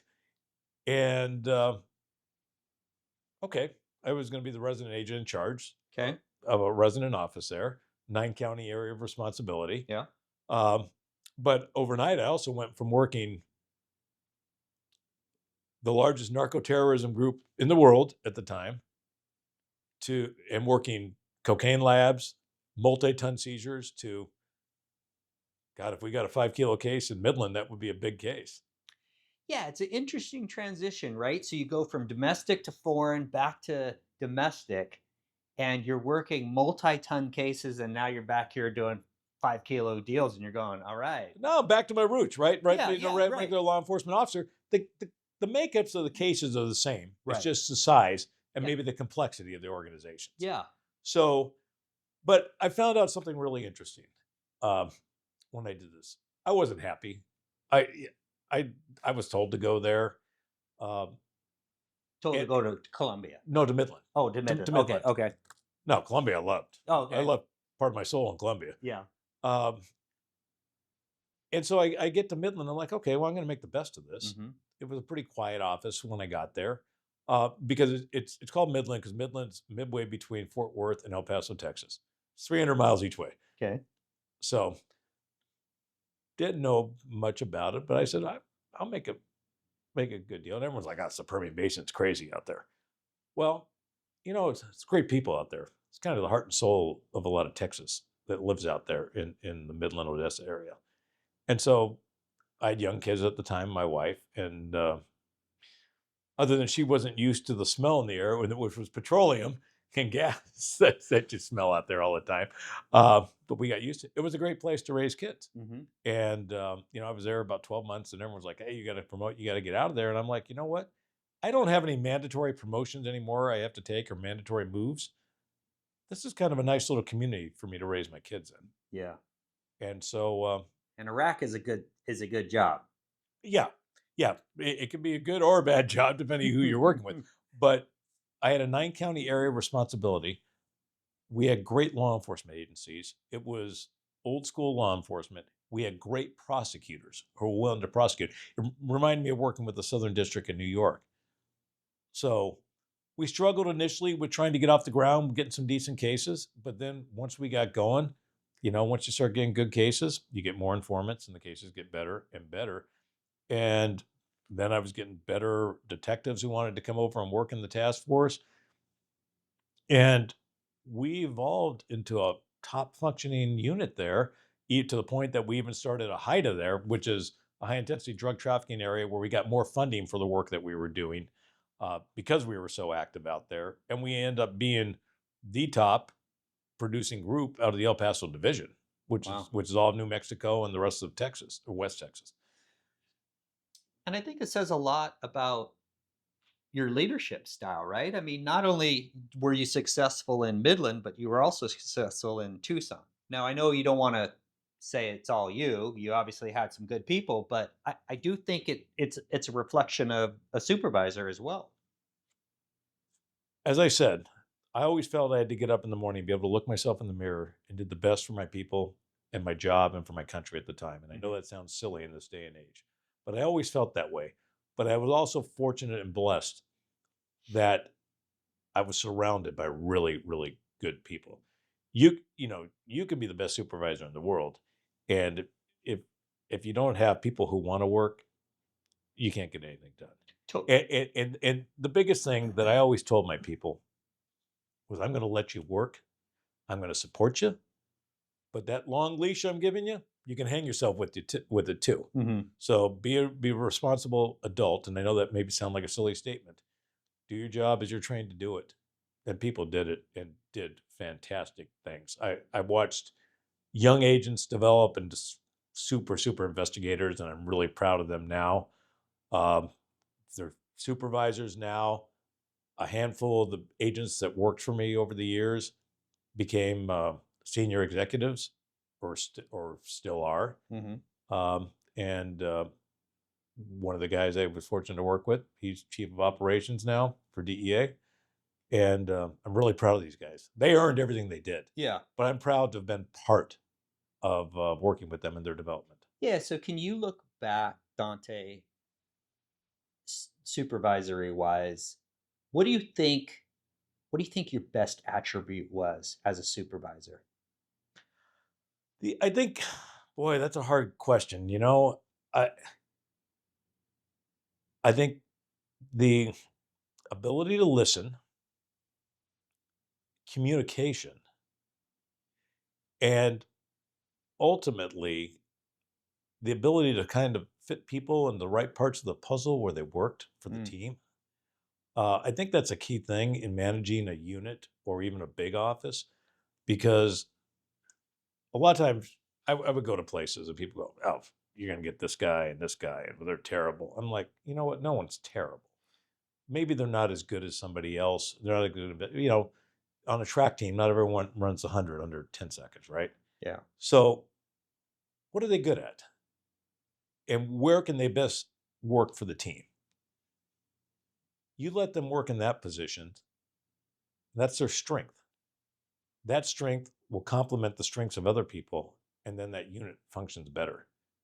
So if anything, I don't like talking about myself, I think I had a knack for solving problems and being able to do that. And I had the willingness to go out and promote DEA to the prosecutors and to the other agencies to give them faith. Because when I got to Midland, I've got an Italian last name, right? Well, there's not a lot of Italians in West Texas, I can tell you that. But the guy, 2 people before me, had a similar sounding name and was not well liked. So some people thought I was the same guy coming back. Understood. But I made it a point to go out to all these sheriffs, chiefs of police, introduce myself, Yeah. and tell them what I thought and who I was, and to give me a chance. And a point I'd like to make pretty clear here too. Well, when I worked in Colombia, we worked on that big strategic mission for DEA, right? Mm-hmm. Cocaine coming to the United States, flooding everywhere. I mean, ton cases, 3,000 kilos at a pop being seized. That doesn't mean that residents of these 9 small counties in Midland or in West Texas don't deserve good representation by federal law enforcement. Right. So I looked at, all right, they don't have the cartel here. Well, we did have some Mexican cartel members there, but they don't have this threat. But what is hurting their community? Is it that 1 pound meth dealer operating in this area? And so we went after those guys. And frankly, some of the most satisfying work I ever had in my career was there because you could see the results. You knock off a ton of coke in Colombia, it has an effect, but you don't see that result. You knock off 5 kilos of meth in Andrews, Texas, in a small community, and you have people coming up and telling you how you've affected their lives and done stuff, and the local paper telling you that means something. You can look yourself in the mirror pretty good after that. And that fueled, I think, the guys I worked with. They were like, yeah, we're seeing what we're doing. This is working. And then you work harder. I mean, and a funny aside to all of this is at one point I think we had 18 people working in my office. We had an insane year of great cases. I mean, big wiretap cases. We'd arrest 50, 60 people at a time. That was unheard of anybody doing those type of cases. The U.S. Attorney's Office here in San Antonio was like, what the hell are you guys doing in Midland, Texas? But we had great prosecutors who supported what we did. Yeah. And one year we arrested, and I don't like to use stats because you can play with stats, right? Mm. But we righteously arrested over 200 people in our group. Yeah, that's a good year. And the paper in Midland, Texas came out, and because they had sources in the U.S. Attorney's Office there, and said, our federal agents at DEA have done, I've got the article somewhere at home, have done such a spectacular job doing this. They have done this, this, and this. And we challenge them to do better next year. And you're going, we're going full bore. I don't know if these 8 cylinders are going to keep clicking, because I would have guys, I mean, young guys who've become really good agents and good supervisors. They'd be like, boss, I got to take a little time off. I'm working so hard. I'm like, you've earned it. I'm not. You just arrested 60 people on a wiretap case. Right. Yeah. But as you know, if you make good cases, what comes out of good cases? Good informants, and they'll have information you got to work. And the same guy who was just in my office telling me he needed to slow down a little bit. Yeah. He's coming in with 3 search warrants the next week. Right. Of course. It's almost like an addiction. Yeah. But the guys who want to work, they want to serve their country, they want to do the job, and I was fortunate to be around a lot of great people.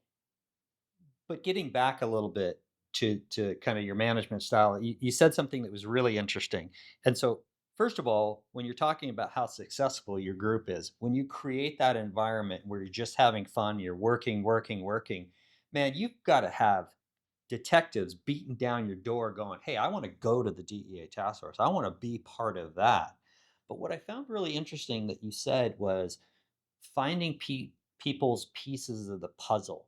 So, like, I interviewed another DEA supervisor, Tim Schoonmaker, and he said, look, not everybody can be a case maker. Right. And in his case, he's like, look, this guy wasn't a good case maker, but he was fabulous on surveillance. So it's very interesting listening to you almost talk about the same exact thing that he did. And I know he was a good supervisor as well. It's really interesting to see kind of that same similarity between the two of you. Well, no, you got to maximize people's strengths and weaknesses. Yeah. I mean, I think some of my bosses did that with me too. They knew where I'd be effective. I totally get it, and I understand what you're saying, but what boggles my mind, and I guess it doesn't boggle my mind because everybody's different, is you and I have both had supervisors that don't understand that. Right. Right? And it's like, why don't you guys get it? You guys could just, all you have to do is support the mission, do the job, pretty much leave the detectives and agents alone. Hopefully they make you look good, and inevitably. Part of that flaw though with Yeah. whomever is Yeah. like that Yeah. is their pride gets in the way. Right. That's what gets in the way. I I am perfectly fine to surround myself with the smartest guys in the world and let them do their job and just keep them out of trouble. Right.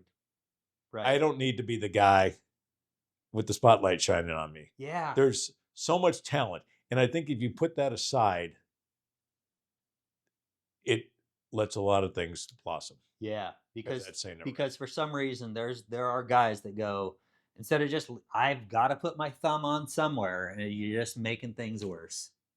Yeah. Right. And I think the people who do that, they don't have as good of results as the people who don't. Yeah. Yeah. Okay, so ultimately, you do such a great job in Midland that they force you to promote. Well, yeah, another interesting story. So I was at a point in my career, because I started at 22. I could have retired at 48. Yeah. Um, Now I was beyond that point in Midland, and my daughter was out of high school, going to Texas A&M now. My son still had another, guess about a year and a half to do. And my goal was not to have them move around in high school because I think high school is very important for kids and their development and everything. And so I was pretty much set. I wasn't going anywhere. I didn't have to go anywhere for DEA. I mean, Mhm. I had people, they thought I retired years ago, that I was dead because of Midland, Texas. Other than they see me pop up on the DEA web page with pictures from seizures, and because DEA was very big in the PR Yeah. department at that time. Yeah. And it was, I kind of came to a crossroads, right? We were going so great, and I was like, once you get on top, if you want to say you're on top, at least for my AOR at the time, Mhm. it gets harder and harder to stay there, right? Yeah. And but we were still doing it, but we were going at an ungodly pace. And guys were promoting or going overseas, so you know, continuous break. But things were good. I was happy um, with that. But I was called by a couple of senior executives within DEA, as well as my ASAC, and said, "Look,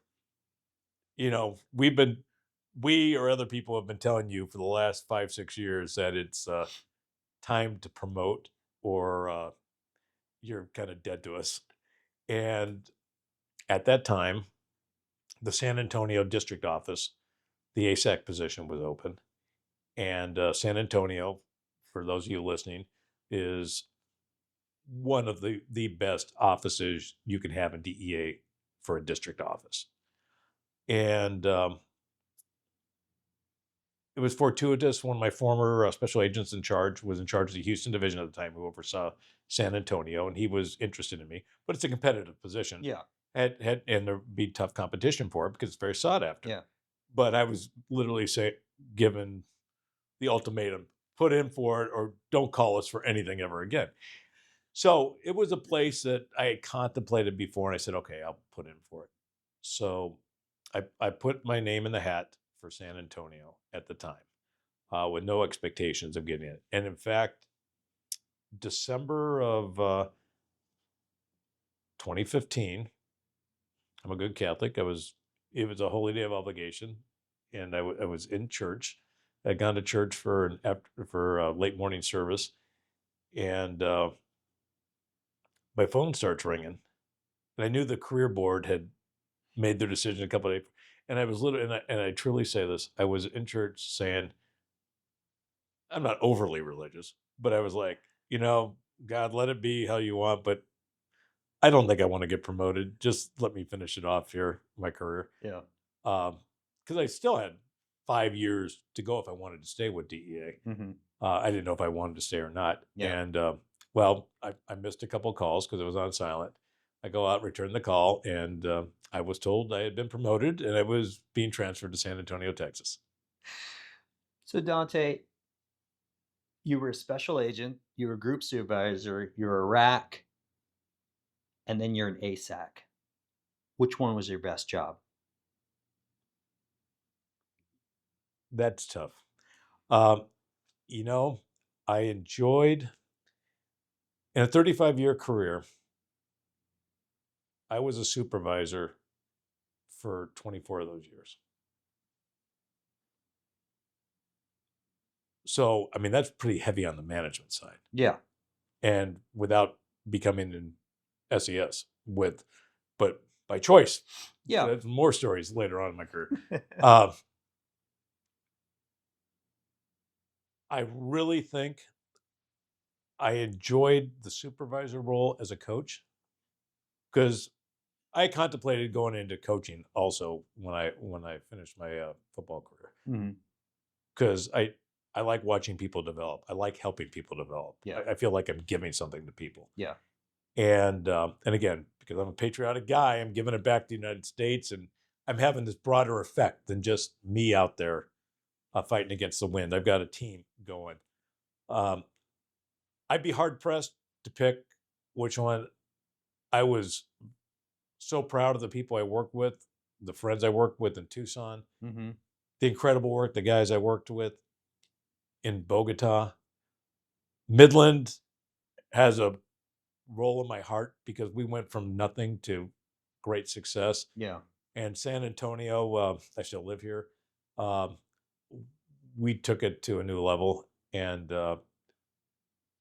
I can't pick one over the other. Well, There were different challenges in each. I'm curious about what you would say because like for example, I talked to Bodner, SAC of Los Right, Angeles, sure.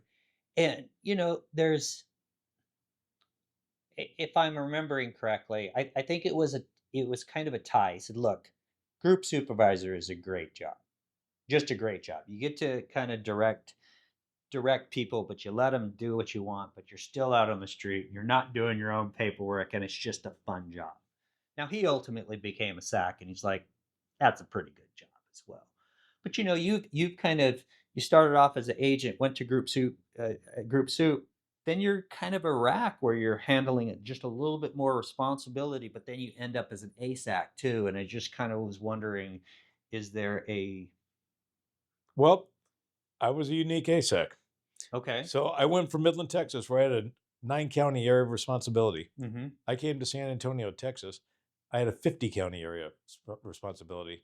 In those 50 counties, I had the 7th and 11th largest cities in the United States Mm, with a population base of citizens well over 5 million people in that area. San Antonio should have been a division office, still should be a division office, but DEA chose not to make it a division office. I had an area responsibility and a command structure that was bigger than a few divisions at the time. But where I'm going with this as an ASAC, mm-hmm. I was not an ASAC who locked myself in my office. Mm, I kept my finger on the pulse of everything going. Was I out on every deal? Absolutely not. Did I pick and choose and go out on the street? I did okay. on certain things. Okay. Certain high risk things where I thought there should, not for oversight, but Mm-hmm. just I wanted to see how my people were doing, to see if we needed to improve something. Yeah. Um, and to be an extra gun on the street. I never forgot where I came from. I was always an agent. Yeah. Um, or there was just a reason to go out. Maybe I had a slow day of paperwork. I would go out on certain deals, certain more interesting deals Mm, to go out. But with that, I learned from good supervisors. Right. I had it was always a nervous thing, but I had a special agent in charge, Julius Beretta, in San Diego, who I guess we made good coffee in our group. He always came by our group every morning to get coffee. yeah. And he would just, chat a little bit with some of the agents, made the GS always nervous because, like, don't tell him anything I'm not supposed to know. Well, we knew that. But you need to be seen as a supervisor. You need to be engaged with your people, even though you're the second level supervisor, because again, it gives them confidence. They know you care. All right. So I made it a point. I did a lot of, I think some people call it like walk around leadership. Now somebody's like coined this term. To me, it came naturally. Several times a day, I would make sure I got out of my office, had a cup of coffee, walked around, talked to guys about different cases going on. Not trying to play gotcha with the GS on anything, Yeah. but let them know that I was interested in the cases and where could I be of assistance. Because sometimes guys need stuff. And a lot of times, they're nervous to talk to the GS, or the GS doesn't want to talk to you about it, Yeah. or where could I help? So I was extremely engaged. And I also wanted them to know that I believed in them, and that to me, as now I'm kind of a strategic coach, right? That I've got their back and I'm doing the best in my ability to help them do what they're doing, which supports our mission. Right. So I was very engaged in that. Um, and that's one of the reasons why I really chose not to try and promote. I did not want to get removed from that because I felt I was my best being able to influence those things. And here in San Antonio, frankly, while I was a GS-15, not an SES, I was the district chief. The U.S. attorney sits right here. Yeah. So I had everything I needed to be able to do the political work for my job and for the division. So Houston management left me alone and let me run my own show here. Yeah. So Okay, Dante, I want to just one quick thing before I ask my two last questions. What are you doing now? well, now I'm retired, Okay. but again, DEA forces you out a little bit young. DEA did give me one extension, which I felt good to get. I didn't ask for another one after that. Mhm. It was funny. I was told I had put in for the extension because I was still enjoying my job, and literally the week they were going to make the decisions, and I feel honored and going to kind of pipe my own horn here a little bit. I was actually awarded that week the Administrator's Award for Distinguished Service for DEA. Wow. Kind of a unheard of thing for a GS-15 to get. Yeah. And I was informed by my boss at the time. It made me kind of emotional because I never expect anything doing this job. Mm-hmm. I'm bragging about it now, and I don't mean to be bragging about it, but it meant a lot. It kind of helped me keep looking at myself in the mirror, and I felt, you know what? All these years when people told me not to do this and that, I must have done something right. Yeah, absolutely. And so they still said they weren't going to give extensions to GS-15s, and I'm like, okay. I had put in for it. Well, I think they felt they had to give me the extension because they just gave me the award, right? So I got a 1-year extension at that time. Mhm. You can get up to 3 extensions. Yeah. And so I continued, and this was coming out of COVID and everything else. Yeah. And our office still kept busy the entire time during COVID, still very productive. And I didn't think, I was like, okay, it's time. I'm going to hit that 35-year mark, so it's time to go. So, I was getting this underlying, they're not going to approve any more extensions. I'm like, it's okay. I'm not going to put in for it because 35 years is probably enough. Maybe I've been here too long. So I retired from DEA, and when I was retiring, I studied to get my Texas Peace Officer's license, which is a whole process you have to go through. They recognize parts of your federal experience, but you still need to take extensive classes and pass the state law enforcement exam, which I did. Mm-hmm. So I have a commission, as they call it in Texas, as a reserve deputy with the Comal County Sheriff's Office here. And I don't serve as a regular reserve officer. I'm not out in a patrol car, or I'm not writing tickets. I'm not doing investigations. But I'm in kind of a special advisory role to the sheriff there. So if they have some sort of crisis they need help with, I will come in and help with that. Complex investigations, or some expertise I can bring to the table, I will consult with them on that. If there's some training issues that I could be of assistance with, I will help them in those training issues. And it doesn't take up a lot of my time. Yeah. But I'm still serving. Yeah, I mean, it's nice. You're still kind of in the mix a little no, bit. I'm still in the mix. So I mean, technically, I'm coming up on let's see, I had 35 years. I'm coming up on 38 years in law enforcement. But again, it's not anything full time. Months go by where I don't do anything, and then certain times come by where I do something for a week with them. So I do that, Mhm. and then I'm out in the world as an independent contractor doing some consulting work too. Good, good. Okay, last two questions. Did law enforcement affect your family? Great question. There's no doubt it did. Okay. No doubt it did. We talked about stories that come to mind, so I got to tell you a story. Absolutely. So the day after I retired, I'm driving with my wife. I don't know where we're going, store or something. And she says, I got to tell you something. She goes, no one in the world is happier than me that you're retired from DEA. And I was kind of stunned because DEA was so much of my life. Mm-hmm. Um, and so it created a whole nother conversation, right? Mm-hmm. And it was, and I started, I'm a guy who looks in the mirror. I'm like, well, what did I do wrong? And she said, no, it's just we lived with an entire another family you had the entire time. And, it really brought it home to me on certain things because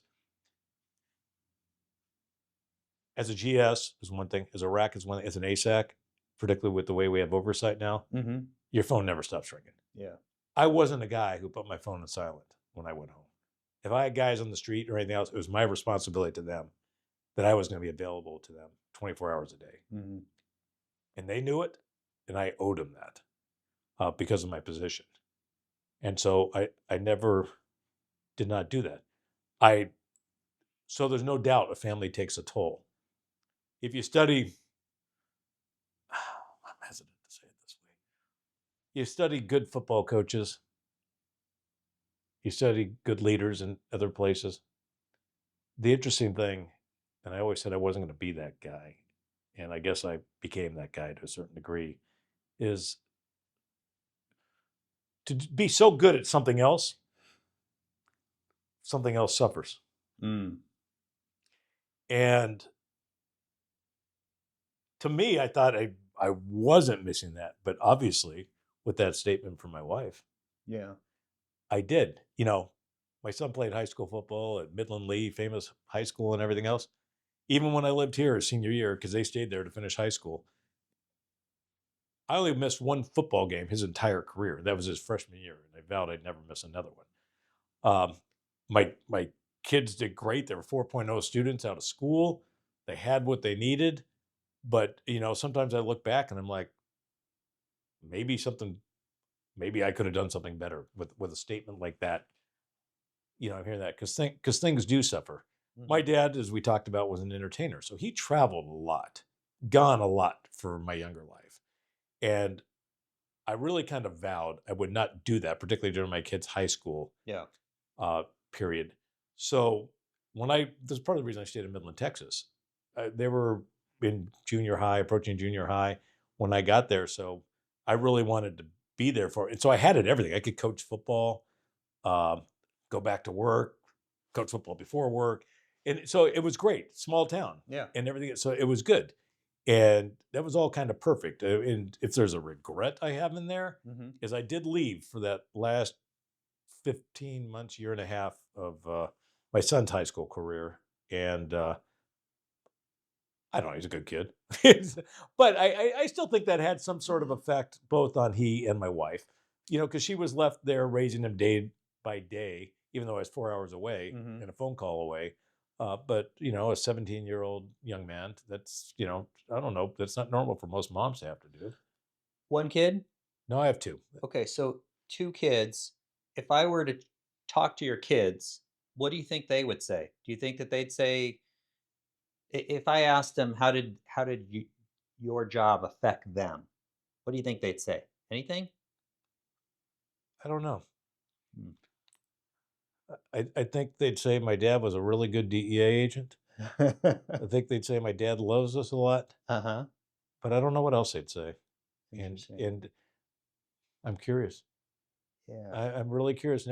Never had that. I mean, you have lively discussions with your kids when Sure, you're sure. older. And I remember a lively argument I had with my son, and he was born in 1998.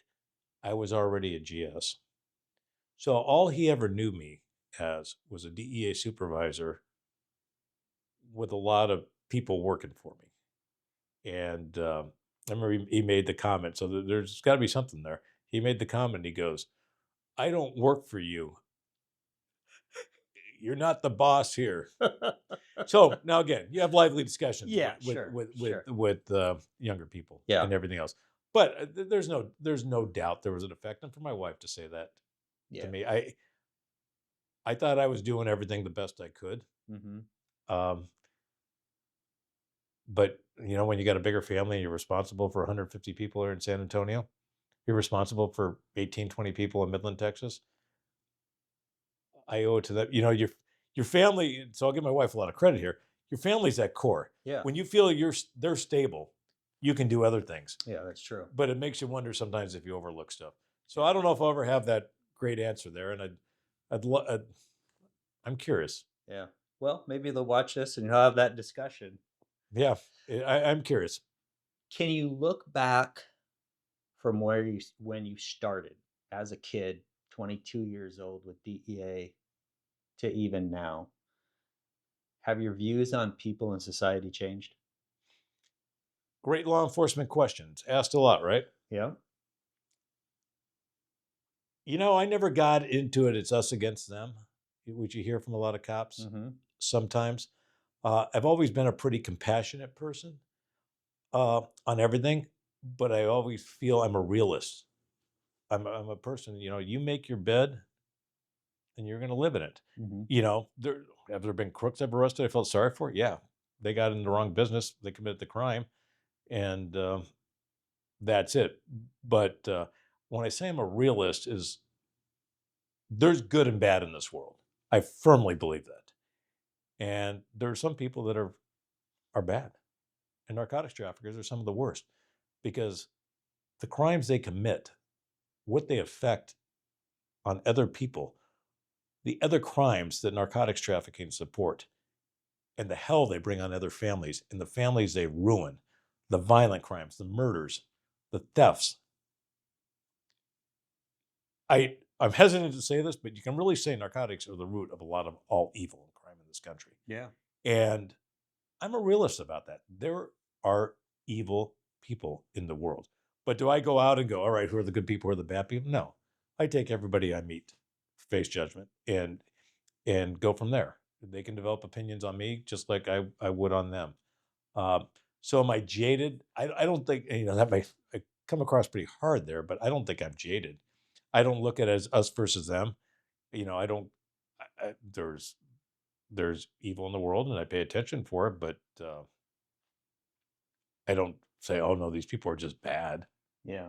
So I don't think now maybe someone from a certain spectrum from the left would say, oh, that guy, he's out there. But no, I mean, if you get to know me, I'm not that way. I mean, I will call it as I see it, but no. And one thing I learned, and it's interesting, is when I was a brand new agent, you know, it's like, oh, okay, let's arrest everybody. Let's arrest everybody. It's interesting. When I had kids, I'm always a compassionate guy, probably my Italian upbringing, but compassion even grew more for people. And when you see more of the impact that some of these people have on families and ruining families, that's the tragedy. And that's, I think it fueled my fire to do the best I could and to support my people do the best they could. Mm. So I don't know if that's a good answer to your question, but You know what? Everybody gives me a different answer. I have found doing these interviews, I, I'm surprised with everyone because everybody gives me a different answer, whether it's why'd you go into law enforcement or how did law enforcement affect you and how did it affect the family and how you see people. I just think it's fascinating and I appreciate doing these. well, and the other thing, which I never even got to, and why I go into law enforcement, you know, you wear a white hat or a black hat, right? Mm-hmm. And so it's good versus evil. I mean, it's a historical thing. What side do you want to be on? Yeah. I love my country. I want to serve my country, and I want to be able to help my country. And helping my country is by helping people and protecting people. So let me ask you this, Dante, because you've said this a couple times, and I feel the same way you do. And I think you're about my age. And so when I go around talking to people that, at least the DEA guys that are our generation, I think they have a real love for the country. I think they have a real, you know, I think they really, we see what we did really help the country and we love the country. Where do you think that as you have been a supervisor, have you seen that change at all? I know you're in Texas, right? And so Texas is very patriotic anyway. Have you seen any change in that with younger agents? Yes, and I'm not an expert on it. I've gone to all the management conferences on different generations and everything else. Hmm. I You see a lot of it. There's a lot more of I don't want to be critical of the youth and everything. Sure. A lot of what's in it for me. I mean, people don't do things much career wise. I mean, like if you got into a DEA job, that's what you're doing. You get people now who are coming to DEA. Well, I'm going to check it out for a year, and then I'm going to jump over here. I'm going to do this. Yeah. Uh, there's not that type of career orientation that way, and I think everyone loves the country in their own way. It's Hmm. just different. Politics in this country have gotten kind of weird, to Yeah. say the least. Yeah. But I think you and I grew up at the same time. Every morning we said the Pledge of Allegiance at school. Yeah. We grew up loving our country. No one was telling our country was bad. If a person was telling us our country bad, he was probably a communist. And we definitely like him. We grew up in the Cold War, right? Right. I think that's a big thing Yeah. because now we're kind of entering potentially another Cold War, or we're there. Mm-hmm. And I get it because we grew up with it. But it's a whole new ballgame for a lot of other people.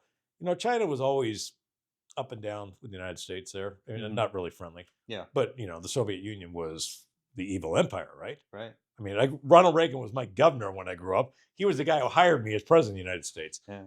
Um, Now we're seeing that evolve again, and I just don't think this current generation or two did have that. Where we grew up with World War II vets, a Cold War that was very cold and very bad for a long time. And then 1989, the wall came down, 91, 92, all these countries formed. Everything was pretty peachy for a while. And now, I mean, don't get me wrong, there was a lot of issues throughout the world. Then we had Sure. all this terrorism going on Sure. and everything else. So the world was not a safe place by any means.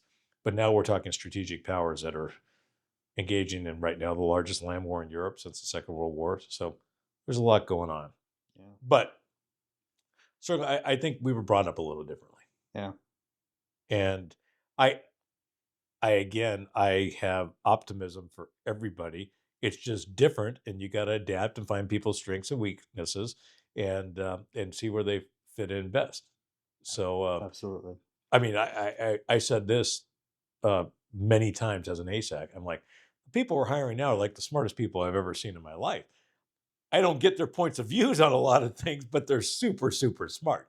So, I mean, it's a different world. We've got this automated world. I started DEA. We didn't even have cell phones in a pager. We had two in the group. Actually three. We had one for the GS, one for the backup, and an undercover pager. So look how that's evolved. Yeah. We had clerk typists in my office. Yeah. We dictated reports, and we had three typists who would type our reports for Yeah. us. No computers, no cell phones, pager in the beginning. Yeah. Yeah. So a lot of different things in the world, but I'm optimistic for the United States because it's the greatest place to be, Yeah. and we've got great, smart people, and it's up to our educators, I guess, to get them in line. Yeah. No, but it's a great place, but very, very smart people, but it's different. It Yeah. is different. Thanks, Dante. Really appreciate the interview. No, you got it. I enjoyed it too. Thank you.